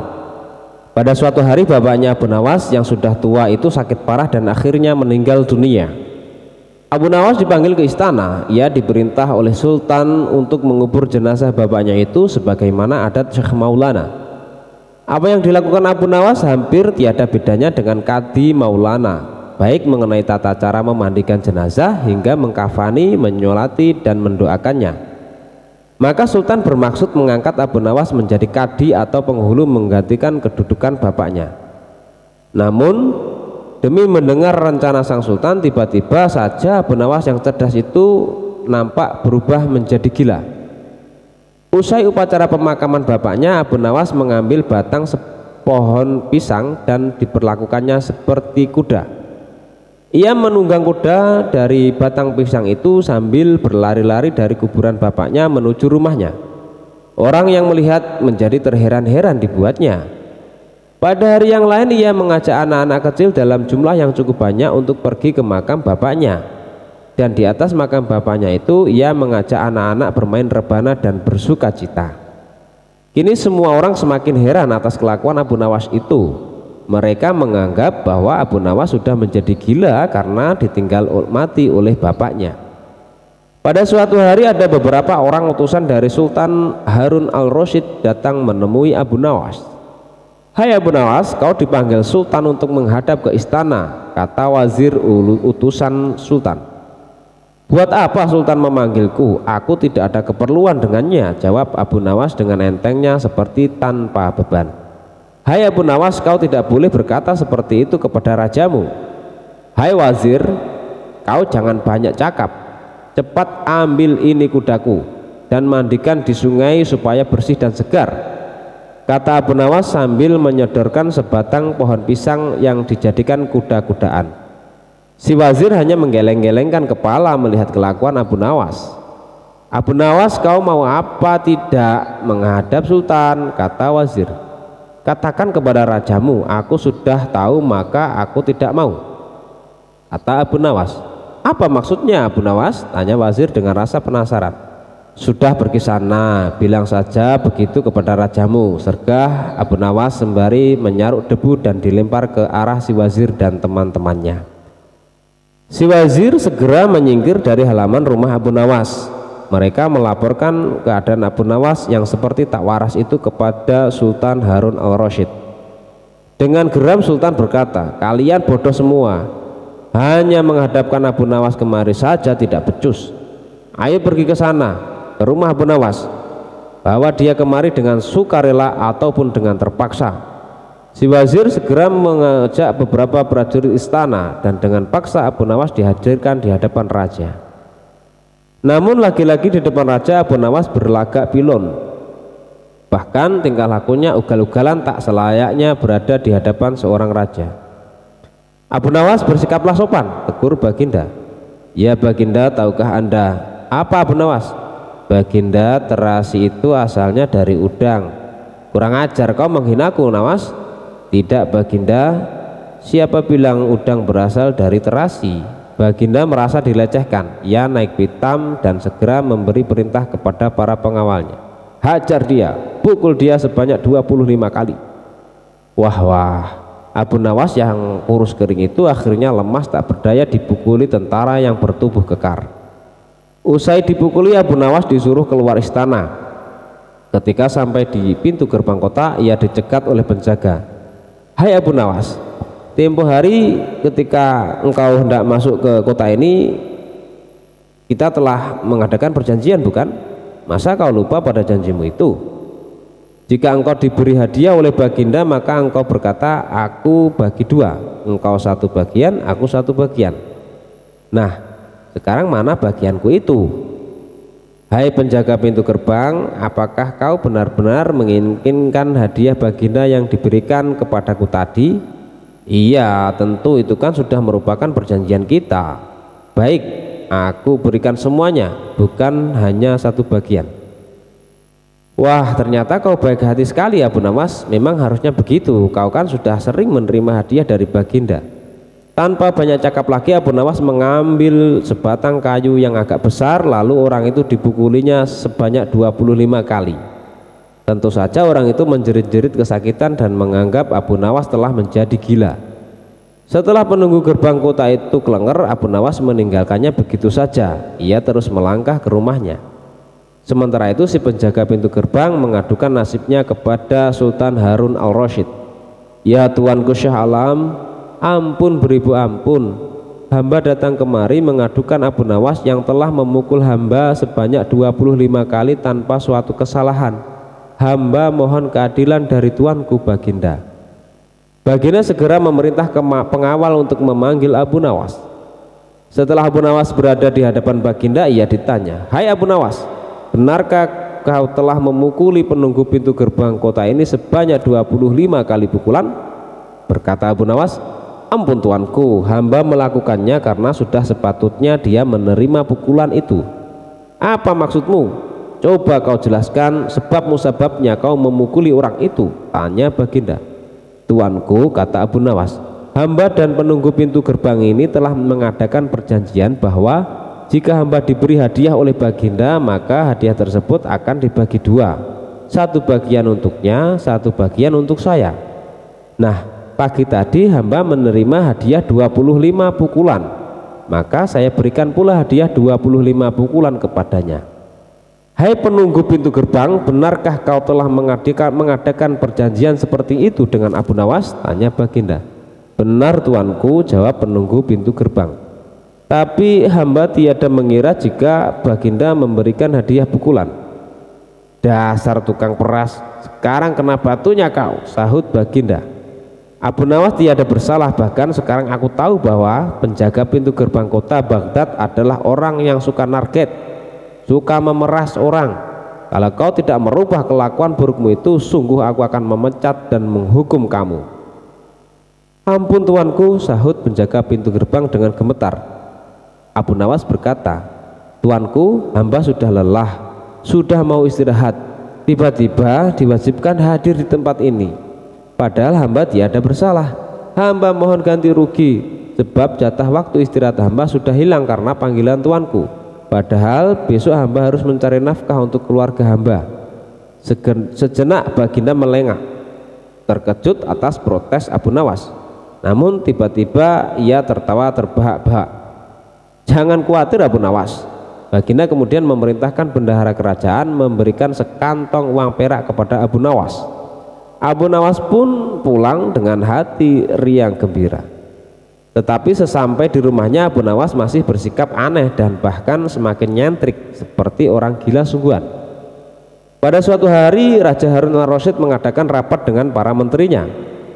Apa pendapat kalian mengenai Abu Nawas yang hendak kuangkat sebagai kadi? Wazir atau Perdana Menteri berkata, melihat keadaan Abu Nawas yang semakin parah otaknya, maka sebaiknya tuanku mengangkat orang lain saja menjadi kadi. Menteri-menteri yang lain juga mengutarakan pendapat yang sama. Tuanku, Abu Nawas telah menjadi gila, karena itu dia tak layak menjadi kadi. Baiklah, kita tunggu dulu sampai 21 hari karena bapaknya baru saja mati. Jika tidak sembuh-sembuh, juga bolehlah kita mencari kadi yang lain saja. Setelah lewat 1 bulan Abu Nawas masih dianggap gila, maka Sultan Harun al-Rasyid mengangkat orang lain menjadi kadi atau penghulu kerajaan Baghdad. Konon dalam suatu pertemuan besar ada seorang bernama Fulan yang sejak lama berambisi menjadi kadi. Ia mempengaruhi orang-orang di sekitar baginda untuk menyetujui jika ia diangkat menjadi kadi. Maka tatkala ia mengajukan dirinya menjadi kadi kepada baginda, dengan mudahnya baginda menyetujuinya. Begitu mendengar Fulan diangkat menjadi kadi, maka Abu Nawas mengucapkan syukur kepada Tuhan. Alhamdulillah, aku telah terlepas dari bala yang mengerikan. Tapi sayang sekali, kenapa harus Fulan yang menjadi kadi? Kenapa tidak yang lain saja? Mengapa Abu Nawas bersikap seperti orang gila? Ceritanya begini. Pada suatu hari ketika ayahnya sakit parah dan hendak meninggal dunia, ia memanggil Abu Nawas untuk menghadap. Abu Nawas pun datang mendekati bapaknya yang sudah lemah lunglai. Berkata bapaknya, hai anakku, aku sudah hampir mati. Sekarang ciumlah telinga kanan dan telinga kiriku. Abu Nawas segera menuruti pemerintahan terakhir bapaknya. Ia cium telinga kanan bapaknya, ternyata berbau harum, sedangkan yang sebelah kiri berbau sangat busuk. Bagaimana anakku, sudahkah kau cium? Benar bapak, ceritakanlah dengan sejujurnya baunya kedua telingaku ini. Aduh pak, sungguh mengherankan. Telinga bapak yang sebelah kanan berbau harum sekali, tapi yang sebelah kiri kok baunya amat busuk. Hai anakku Abu Nawas, tahukah engkau apa sebabnya bisa terjadi begini? Wahai bapakku, cobalah ceritakan kepada anakmu ini. Berkata Syekh Maulana, pada suatu hari datang 2 orang mengadukan masalahnya kepadaku. Yang seorang aku dengarkan keluhannya, tapi yang seorang lagi karena aku tak suka maka tak ku dengar pengaduannya. Inilah resiko menjadi kadi. Jika kelak kau suka menjadi kadi, maka kau akan mengalami hal yang sama. Namun jika kau tidak suka menjadi kadi, maka buatlah alasan yang masuk akal agar engkau tidak dipilih sebagai kadi oleh Sultan Harun al-Rasyid. Tapi tak bisa tidak, Sultan Harun al-Rasyid pastilah tetap memilih kamu sebagai kadi. Nah, itulah sebabnya Abu Nawas berpura-pura menjadi gila hanya untuk menghindarkan diri agar tidak diangkat menjadi kadi. Seorang kadi atau penghulu pada masa itu kedudukannya seperti hakim yang memutus suatu perkara. Walaupun Abu Nawas tidak menjadi kadi, namun dia sering diajak konsultasi oleh sang raja untuk memutuskan suatu perkara. Bahkan ia kerap sekali dipaksa datang ke istana hanya sekedar untuk menjawab pertanyaan baginda raja yang aneh-aneh dan tidak masuk akal.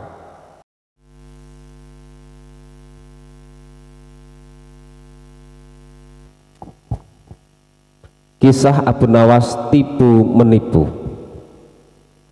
Ada seorang ahli yoga mengajak seorang pendeta bersekongkol untuk memperdaya iman Abu Nawas. Setelah mereka mencapai kata sepakat, mereka berangkat menemui Abu Nawas di kediamannya.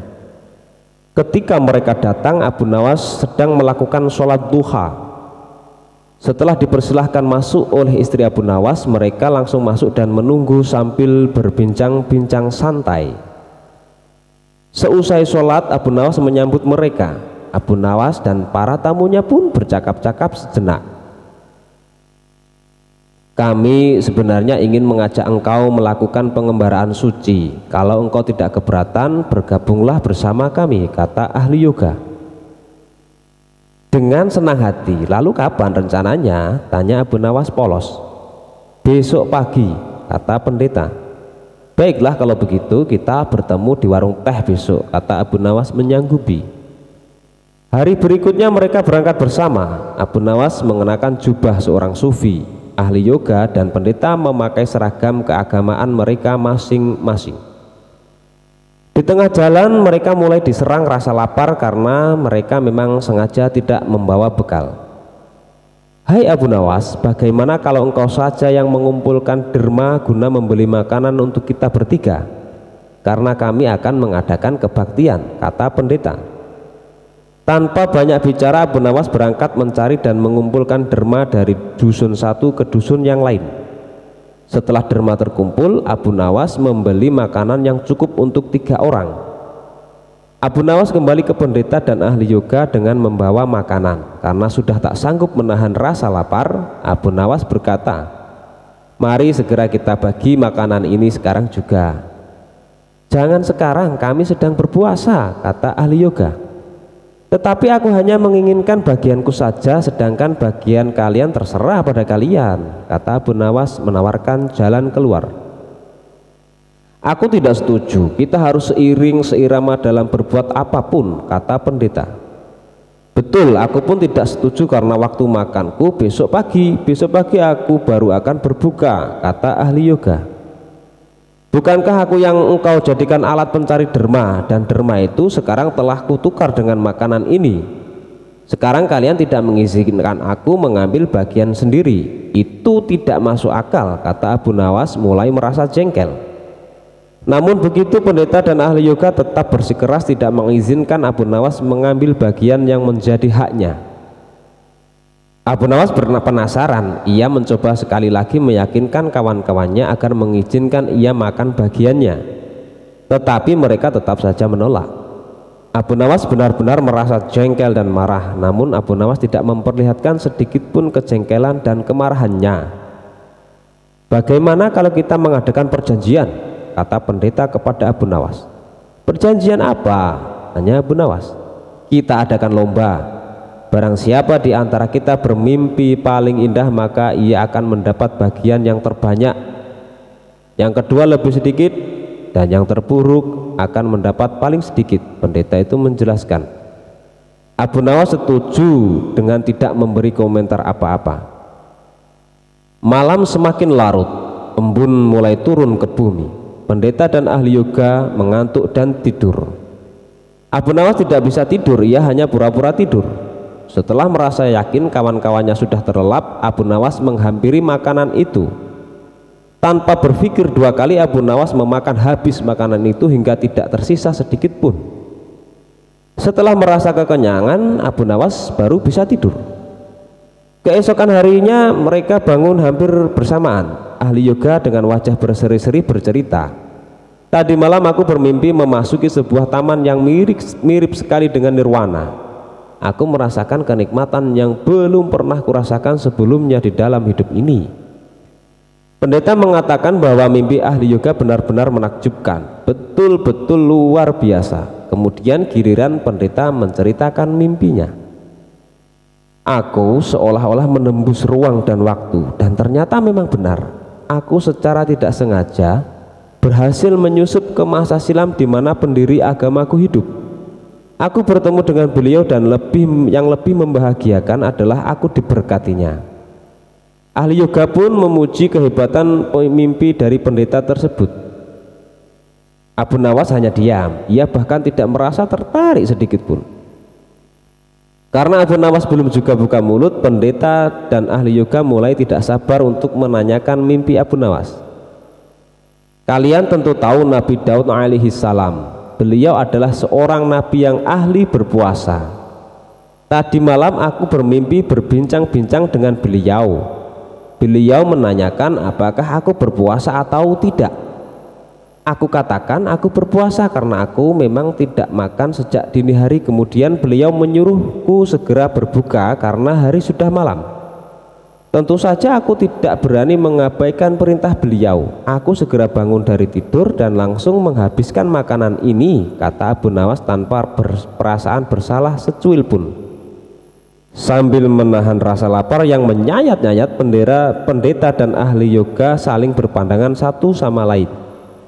Kejengkelan Abu Nawas pun terobati. Kini mereka sadar bahwa tidak ada gunanya coba-coba mempermainkan Abu Nawas. Pasti hanya akan mendapat celaka sendiri.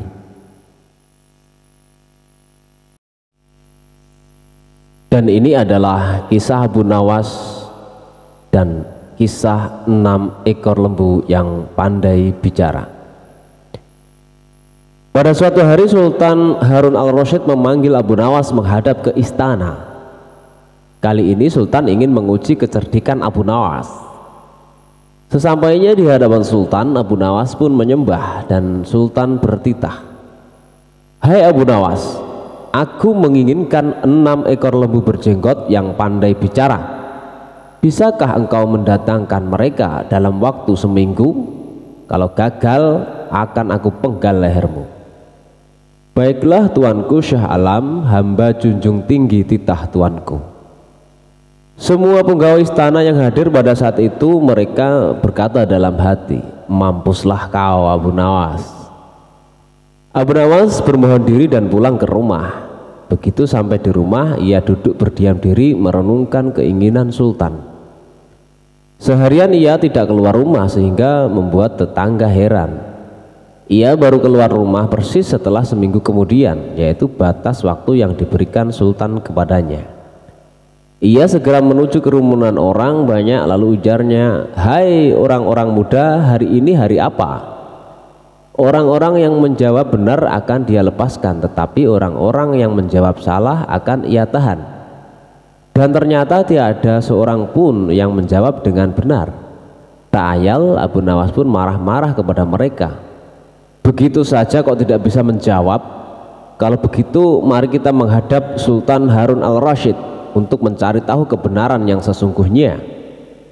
Keesokan harinya balairung istana Baghdad dipenuhi warga masyarakat yang ingin tahu kesanggupan Abu Nawas membawa 6 ekor lembu berjenggot. Sampai di depan Sultan Harun al-Rasyid, ia pun mengaturkan sembah dan duduk dengan khidmat. Lalu Sultan berkata, "Hai Abu Nawas, mana lembu berjenggot yang pandai bicara itu?" Tanpa banyak bicara, Abu Nawas pun menunjuk ke 6 orang yang telah dibawanya. "Inilah mereka tuanku Syah Alam." "Hai Abu Nawas, apa yang kau tunjukkan kepadaku itu?" "Ya tuanku Syah Alam, tanyalah pada mereka hari apa sekarang," jawab Abu Nawas. Ketika Sultan bertanya, ternyata orang-orang itu memberikan jawaban berbeda-beda.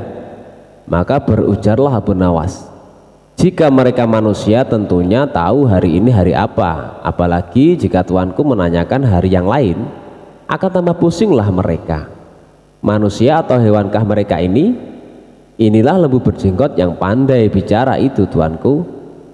Sultan heran melihat Abu Nawas pandai melepaskan diri dari ancaman hukuman, maka Sultan pun memberikan hadiah 5.000 dinar kepada Abu Nawas.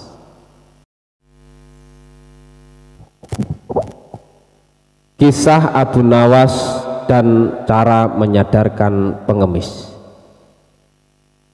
Pengemis itu tidak harus dibantu secara materi, tapi juga harus dibantu dengan memberikan pekerjaan agar dia nanti bisa mandiri dan meninggalkan sifat mengemis tersebut. Itulah salah satu perhatian Abu Nawas. Dia tidak memberikan makanan maupun uang, melainkan Abu Nawas berusaha mencarikan pekerjaan buat si pengemis itu.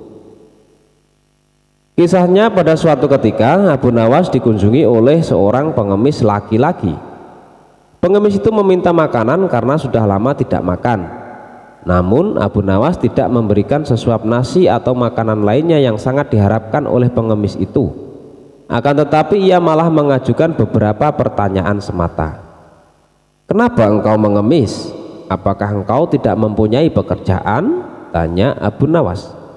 "Maaf tuan, saya sudah lama mencari pekerjaan tapi belum juga ada yang mau menerima saya bekerja," jawab pengemis itu. "Lalu apa engkau mau bekerja sekalipun pekerjaan itu berat?" tanya Abu Nawas. "Asalkan halal saya mau tuan," jawab si pengemis.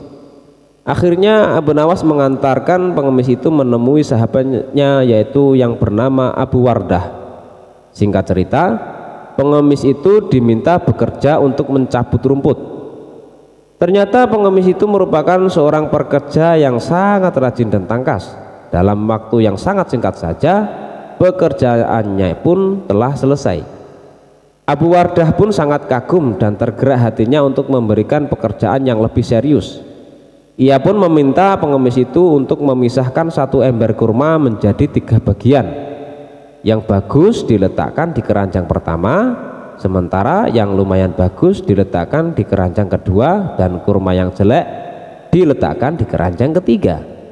Namun ia lupa tidak memberikan penjelasan kepada pengemis itu tentang perbedaan antara yang baik dan yang jelek. Pada keesokan harinya Abu Nawas datang ke rumah Abu Wardah untuk menanyakan kabar dari pengemis itu. Ia pun menjelaskan bahwa pengemis itu sangat rajin dan terampil mencabut rumput di ladang, sehingga dirinya menyimpulkan bahwa pengemis itu adalah pekerja yang baik. Maka dari itu Abu Wardah memberikan pekerjaan yang lebih serius kepadanya. "Sekarang dia bekerja apa?" tanya Abu Nawas. "Tadi malam saya suruh untuk memisahkan kurma-kurma menjadi 3 bagian. Mari kita ke sana untuk melihatnya. Tentu sudah selesai pekerjaannya itu," kata Abu Wardah. Tak lama kemudian keduanya pun sangat terkejut ketika melihat pengemis itu tidur pulas, tidak mengerjakan pekerjaan yang telah diberikan kepadanya. Dengan penuh tanya, Abu Wardah pun membangunkan pengemis itu. "Kenapa engkau tidak menyelesaikan pekerjaanmu yang sangat mudah itu?" tanya Abu Wardah. "Maaf tuan, kalau hanya memindahkan kurma sesungguhnya itu mudah. Yang sulit adalah membuat keputusan mana kurma yang baik, lumayan baik, dan jelek. Karena saya tidak diberitahu sebelumnya," jawab pengemis. "Sungguh itu tak terpikirkan olehku," kata Abu Wardah. Abu Nawas pun tersenyum melihat kejadian itu. Ia pun menegur Abu Wardah karena Abu Wardah hanya bisa memberikan tugas saja, tetapi dia tidak dapat mengajarinya dengan baik. Kisah saudagar dan jin ifrit. Tuan kata Syekhrazade, dahulu kala ada seorang saudagar yang sangat kaya raya. Dia memiliki tanah yang luas, harta yang berlimpah, dan tentu saja uang yang banyak. Banyak sekali pekerja dan buruh yang menggantungkan hidupnya pada si saudagar. Suatu hari dia bermaksud untuk melakukan perjalanan perniagaan ke negeri yang jauh. Dia menaikkan barang dagangannya ke punggung kudanya dan sebuah kantung besar yang ia bawa di punggungnya penuh berisi roti, madu, dan kurma serta air untuk bekal perjalanannya. Maklumlah, ia harus melewati padang pasir yang tandus di mana tidak ada satupun kehidupan di sana. Singkatnya, ia berhasil sampai di tujuan dengan selamat. Dan setelah menyelesaikan transaksi bisnisnya dan memperoleh untung besar, ia pun segera bersiap-siap untuk melakukan perjalanan pulang. Hari itu, matahari bersinar terik. Saudagar memutuskan untuk berteduh di bawah pohon rindang sambil beristirahat. Dia membiarkan kudanya beristirahat dan merumput, sementara dia membuka bekalnya, roti dengan selai madu dan segenggam kurma. Setelah selesai memakan kurma, dia melemparkan bijinya ke sekumpulan batu-batu besar di sampingnya. Sebagai seorang muslim yang taat dan karena waktu sudah menunjukkan waktu zuhur, Saudagar segera mengambil wudhu dan melakukan sholat. Dia masih sedang berzikir ketika tiba-tiba bas di depannya muncullah jin ifrit yang bertubuh tinggi besar dengan mata merah karena marah dan membawa sebilah pedang yang terhunus. "Hei manusia, bangkitlah. Aku akan mengambil nyawamu seperti kau telah mengambil nyawa anakku," teriak jin ifrit. "Wahai jin, bagaimana mungkin aku membunuh anakmu sedangkan aku tidak mengenalnya dan tidak pernah melihatnya," kata Saudagar dengan ketakutan. "Apa? Bukankah kau tadi yang melemparkan biji-biji kurma ke arah batu-batu itu?" tanya jin. "Ya betul," kata Saudagar. "Aku kasih tahu padamu bahwa salah satu darinya telah mengenai mata anakku. Anakku yang malang, dia mati seketika," seru jin marah. Saudagar tersebut demi mendengar keterangan jin ifrit bersumpah dengan nama Allah yang menciptakan dan tempat semua makhluk kembali bahwa jika dia memang membunuh anak jin tersebut, maka itu pasti tidak sengaja. Untuk itu dia memohon kemurahan hati jin untuk memaafkannya. "Perbuatanmu tidak bisa dimaafkan," kata jin ifrit. Dia lalu menyeret Saudagar tersebut, membantingnya ke tanah dan bersiap menebaskan pedangnya ke leher Saudagar. Saat itu Scheherazade menyadari bahwa pagi telah datang dan bahwa sudah tiba waktunya bagi Sultan untuk bangun. "Oh kakak, sungguh cerita yang sangat menarik," kata Dinarzade. Dan akhir ceritanya lebih menarik lagi dan lebih mencengangkan.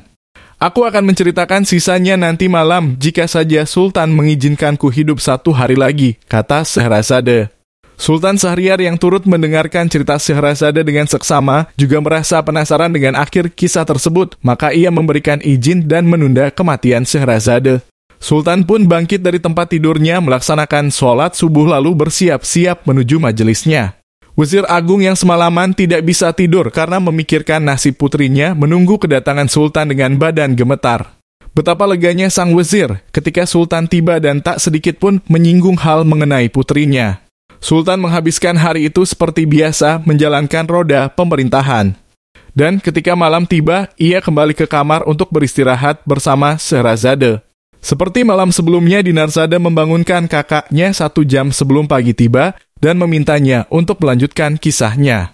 Sultan yang juga sudah tidak sabar menunggu akhir kisahnya, menyuruhnya segera bercerita. Maka Scheherazade pun meneruskan kisahnya. "Tuanku, ketika menyadari bahwa dirinya akan dibunuh, Saudagar itu menangis pilu dan berkata pada jin bahwa dia percaya pada takdir Allah dan jika ini memang sudah digariskan maka dia tidak akan mampu menolaknya.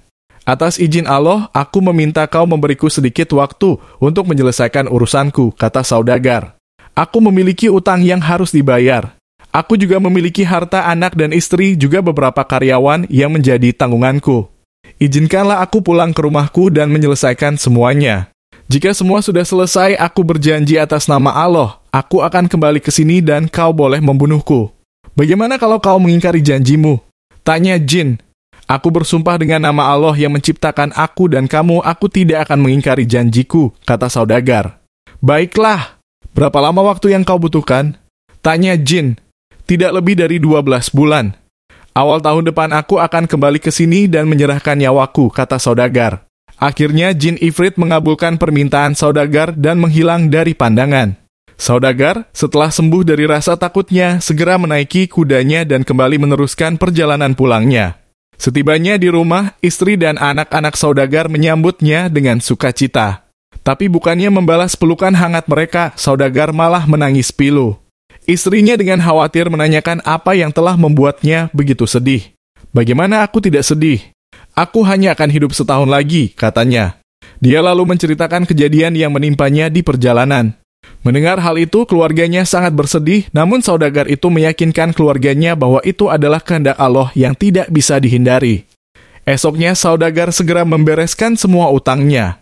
Ia memberikan hadiah-hadiah untuk semua temannya, memerdekakan banyak sekali budak-budaknya, membagi warisan untuk istri, anak-anak dan keluarganya, mencarikan wali untuk anak-anaknya yang masih kecil, dan mempercayakan semua propertinya kepada istrinya. Setahun berlalu dengan cepat, kini tiba saatnya saudagar untuk berpamitan kepada anak dan istrinya. Dibawanya selai kain kafan untuk membungkus mayatnya. Mereka tidak dapat menahan kesedihan dan tidak rela melepas kepergian saudagar. Mereka memaksa untuk ikut pergi dan mati bersama-sama, namun sang saudagar berkata kepada anak-anaknya, "Anak-anakku, aku pergi untuk menepati janjiku kepada Allah, banggalah dan tabahlah. Ingatlah bahwa mati adalah takdir bagi semua makhluk yang bernyawa." Setelah berkata demikian, saudagar mengucapkan salam dan pergi meninggalkan mereka. Akhirnya, saudagar tersebut tiba di tempat yang telah ia janjikan. Dia menanti kedatangan jin ifrit di bawah pohon tempat dia dulu berteduh dan menunggu kedatangan jin ifrit dengan perasaan yang sulit untuk dilukiskan. Saat ia menunggu, tiba-tiba datang seorang syekh yang membawa seekor rusa menghampirinya. Syekh tersebut mengucapkan salam dan mendoakannya semoga berumur panjang, lalu bertanya apa yang sedang dilakukan saudagar tersebut di tempat yang merupakan sarang jin. Saudagar itu berkata bahwa dia memang sedang menunggu jin yang akan membunuhnya lalu menceritakan kejadian yang telah menimpanya. Syekh tersebut sangat kagum mendengarnya. "Demi Allah, wahai saudaraku, aku sangat kagum dengan keteguhan janjimu. Aku akan duduk di sampingmu dan tidak akan meninggalkan tempat ini sampai aku melihat apa yang akan dilakukan jin itu kepadamu." Tidak berapa lama, datanglah lagi seorang syekh yang membawa 2 ekor anjing hitam di tangannya. Setelah mengucapkan salam dan mendengar cerita mengenai si saudagar, syekh yang kedua ini pun memutuskan untuk ikut menunggu bersama mereka berdua. Demikian pula ketika datang syekh ketiga yang membawa seekor kuda. Dia pun memutuskan untuk ikut menunggu kedatangan jin ifrit. Akhirnya ketika matahari sudah menciptakan bayangan panjang, datanglah jin ifrit dengan matanya yang menyala dan pedang terhunus. "Serahkan nyawamu. Hari ini aku akan membunuhmu seperti kau membunuh anakku," seru jin sambil menyeret saudagar hingga jatuh di tanah. Saudagar tersebut menangis dengan sangat memilukan hingga ketiga syekh pun turut merasakan kepedihannya. Syekh yang pertama menjatuhkan badannya di hadapan ifrit dan berkata, "Wahai raja dari semua jin, dengan segala kerendahan hati, kumohon bersabarlah sebentar dan dengarkanlah kisahku dengan rusa yang kubawa ini. Jika kau merasa ceritaku lebih menarik dari kisah saudagar yang hendak kau ambil nyawanya, maka ringankanlah sepertiga dari hukumannya." Setelah berdiam diri sejenak, akhirnya jin itu menjawab, "Baiklah." Maka syekh yang pertama itu menceritakan kisahnya.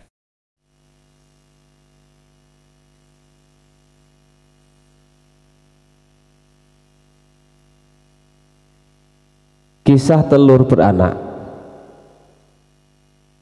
Pada suatu sore Abu Nawas duduk di beranda rumahnya sambil memandang langit. Abu Nawas berpikir bagaimana caranya agar sore itu keluarganya bisa dapat makan. Sementara itu, dalam jarak puluhan meter dari rumah Abu Nawas, seorang tuan tanah tinggal. Rumahnya mewah, lengkap dengan gudang makanan dan peternakan serta perkebunan yang luas. Hampir semua warga kampung di kampung itu, bahkan termasuk Abu Nawas, bekerja kepada tuan tanah tersebut. Namun, tuan tanah itu memiliki sifat yang sangat kikir serta tamak. Tuan tanah itu mendengar berita bahwa Abu Nawas memiliki keahlian yang unik. Apabila meminjam sesuatu akan dikembalikan secara lebih dengan alasan beranak. Seperti meminjam seekor ayam, maka akan dikembalikan 2 karena ayam itu beranak. Tuan tanah lalu mencari cara agar Abu Nawas segera meminjam uang darinya. Kebetulan pada sore itu Abu Nawas ingin meminjam berupa 3 butir telur. Spontan saja tuan tanah senang bukan main karena pinjaman itu akan menjadi banyak nantinya. Bahkan tuan tanah tersebut menawarkan pinjaman-pinjaman yang lain. Akan tetapi Abu Nawas menolaknya karena dia hanya butuh 3 butir telur itu saja. Saat tuan tanah menanyakan kapan telur itu akan beranak, Abu Nawas menjawab, "Itu tergantung dengan keadaan." 5 hari berlalu, Abu Nawas pun mengembalikan telur yang dipinjamnya dengan 5 butir telur. Tuan tanah pun sangat senang dan dia menawarkan pinjaman lagi. Abu Nawas pun meminjam piring tembikar sebanyak 2 buah, dan tuan tanah itu dengan senang hati meminjamkannya dengan harapan piring tembikarnya beranak kayak telur ayam yang dulu. 5 hari pun berlalu lagi dan Abu Nawas mengembalikan piring tembikar sebanyak 3 buah. Walaupun tidak sesuai dengan yang diharapkan, tetapi hati si tuan tanah cukup gembira. Tak apalah, pikir tuan tanah, karena bisa saja orang itu mempunyai anak tunggal bahkan tidak memiliki anak. Pada hari-hari selanjutnya si tuan tanah menawarkan pinjaman uang senilai 1000 dinar, sebuah jumlah yang cukup besar, bahkan bisa untuk menggaji seluruh karyawan tuan tanah selama 1 bulan. Dia menanti dengan tidak sabar, hari berganti hari, bahkan 5 hari terlewati sudah. Tak terasa sudah berjalan 1 bulan dan Abu Nawas tak kunjung datang ke rumahnya. Karena tidak sabar, si tuan tanah mendatangi Abu Nawas dengan didampingi pengawalnya. Mulanya si tuan tanah gembira, namun dia marah besar setelah menerima penjelasan dari Abu Nawas. Sayang sekali tuan, uang yang saya pinjam bukannya beranak malah 3 hari setelah saya pulang. Mati mendadak, ujar Abu Nawas. Mendengar itu si tuan tanah menjadi geram. Pengawalnya hampir saja memukul Abu Nawas, tapi untung saja tidak jadi karena ada rombongan pekerja yang baru pulang. Tuan tanah mengadukan Abu Nawas ke pengadilan dan berharap Abu Nawas digantung atau bahkan dihukum rajam. Di depan hakim, Abu Nawas melakukan pembelaan dengan membeberkan semua duduk persoalannya. Demikian juga dengan si tuan tanah. Lalu pengadilan pun memutuskan bahwa Abu Nawas tidak bersalah karena sangat masuk akal kalau sesuatu yang bisa beranak pasti bisa mati. Seketika itu juga tuan tanah yang tamak itu pingsan selama beberapa jam dan sulit untuk dibangunkan. Dia telah tertipu karena wataknya sendiri yang gigir, tamak, dan pelit.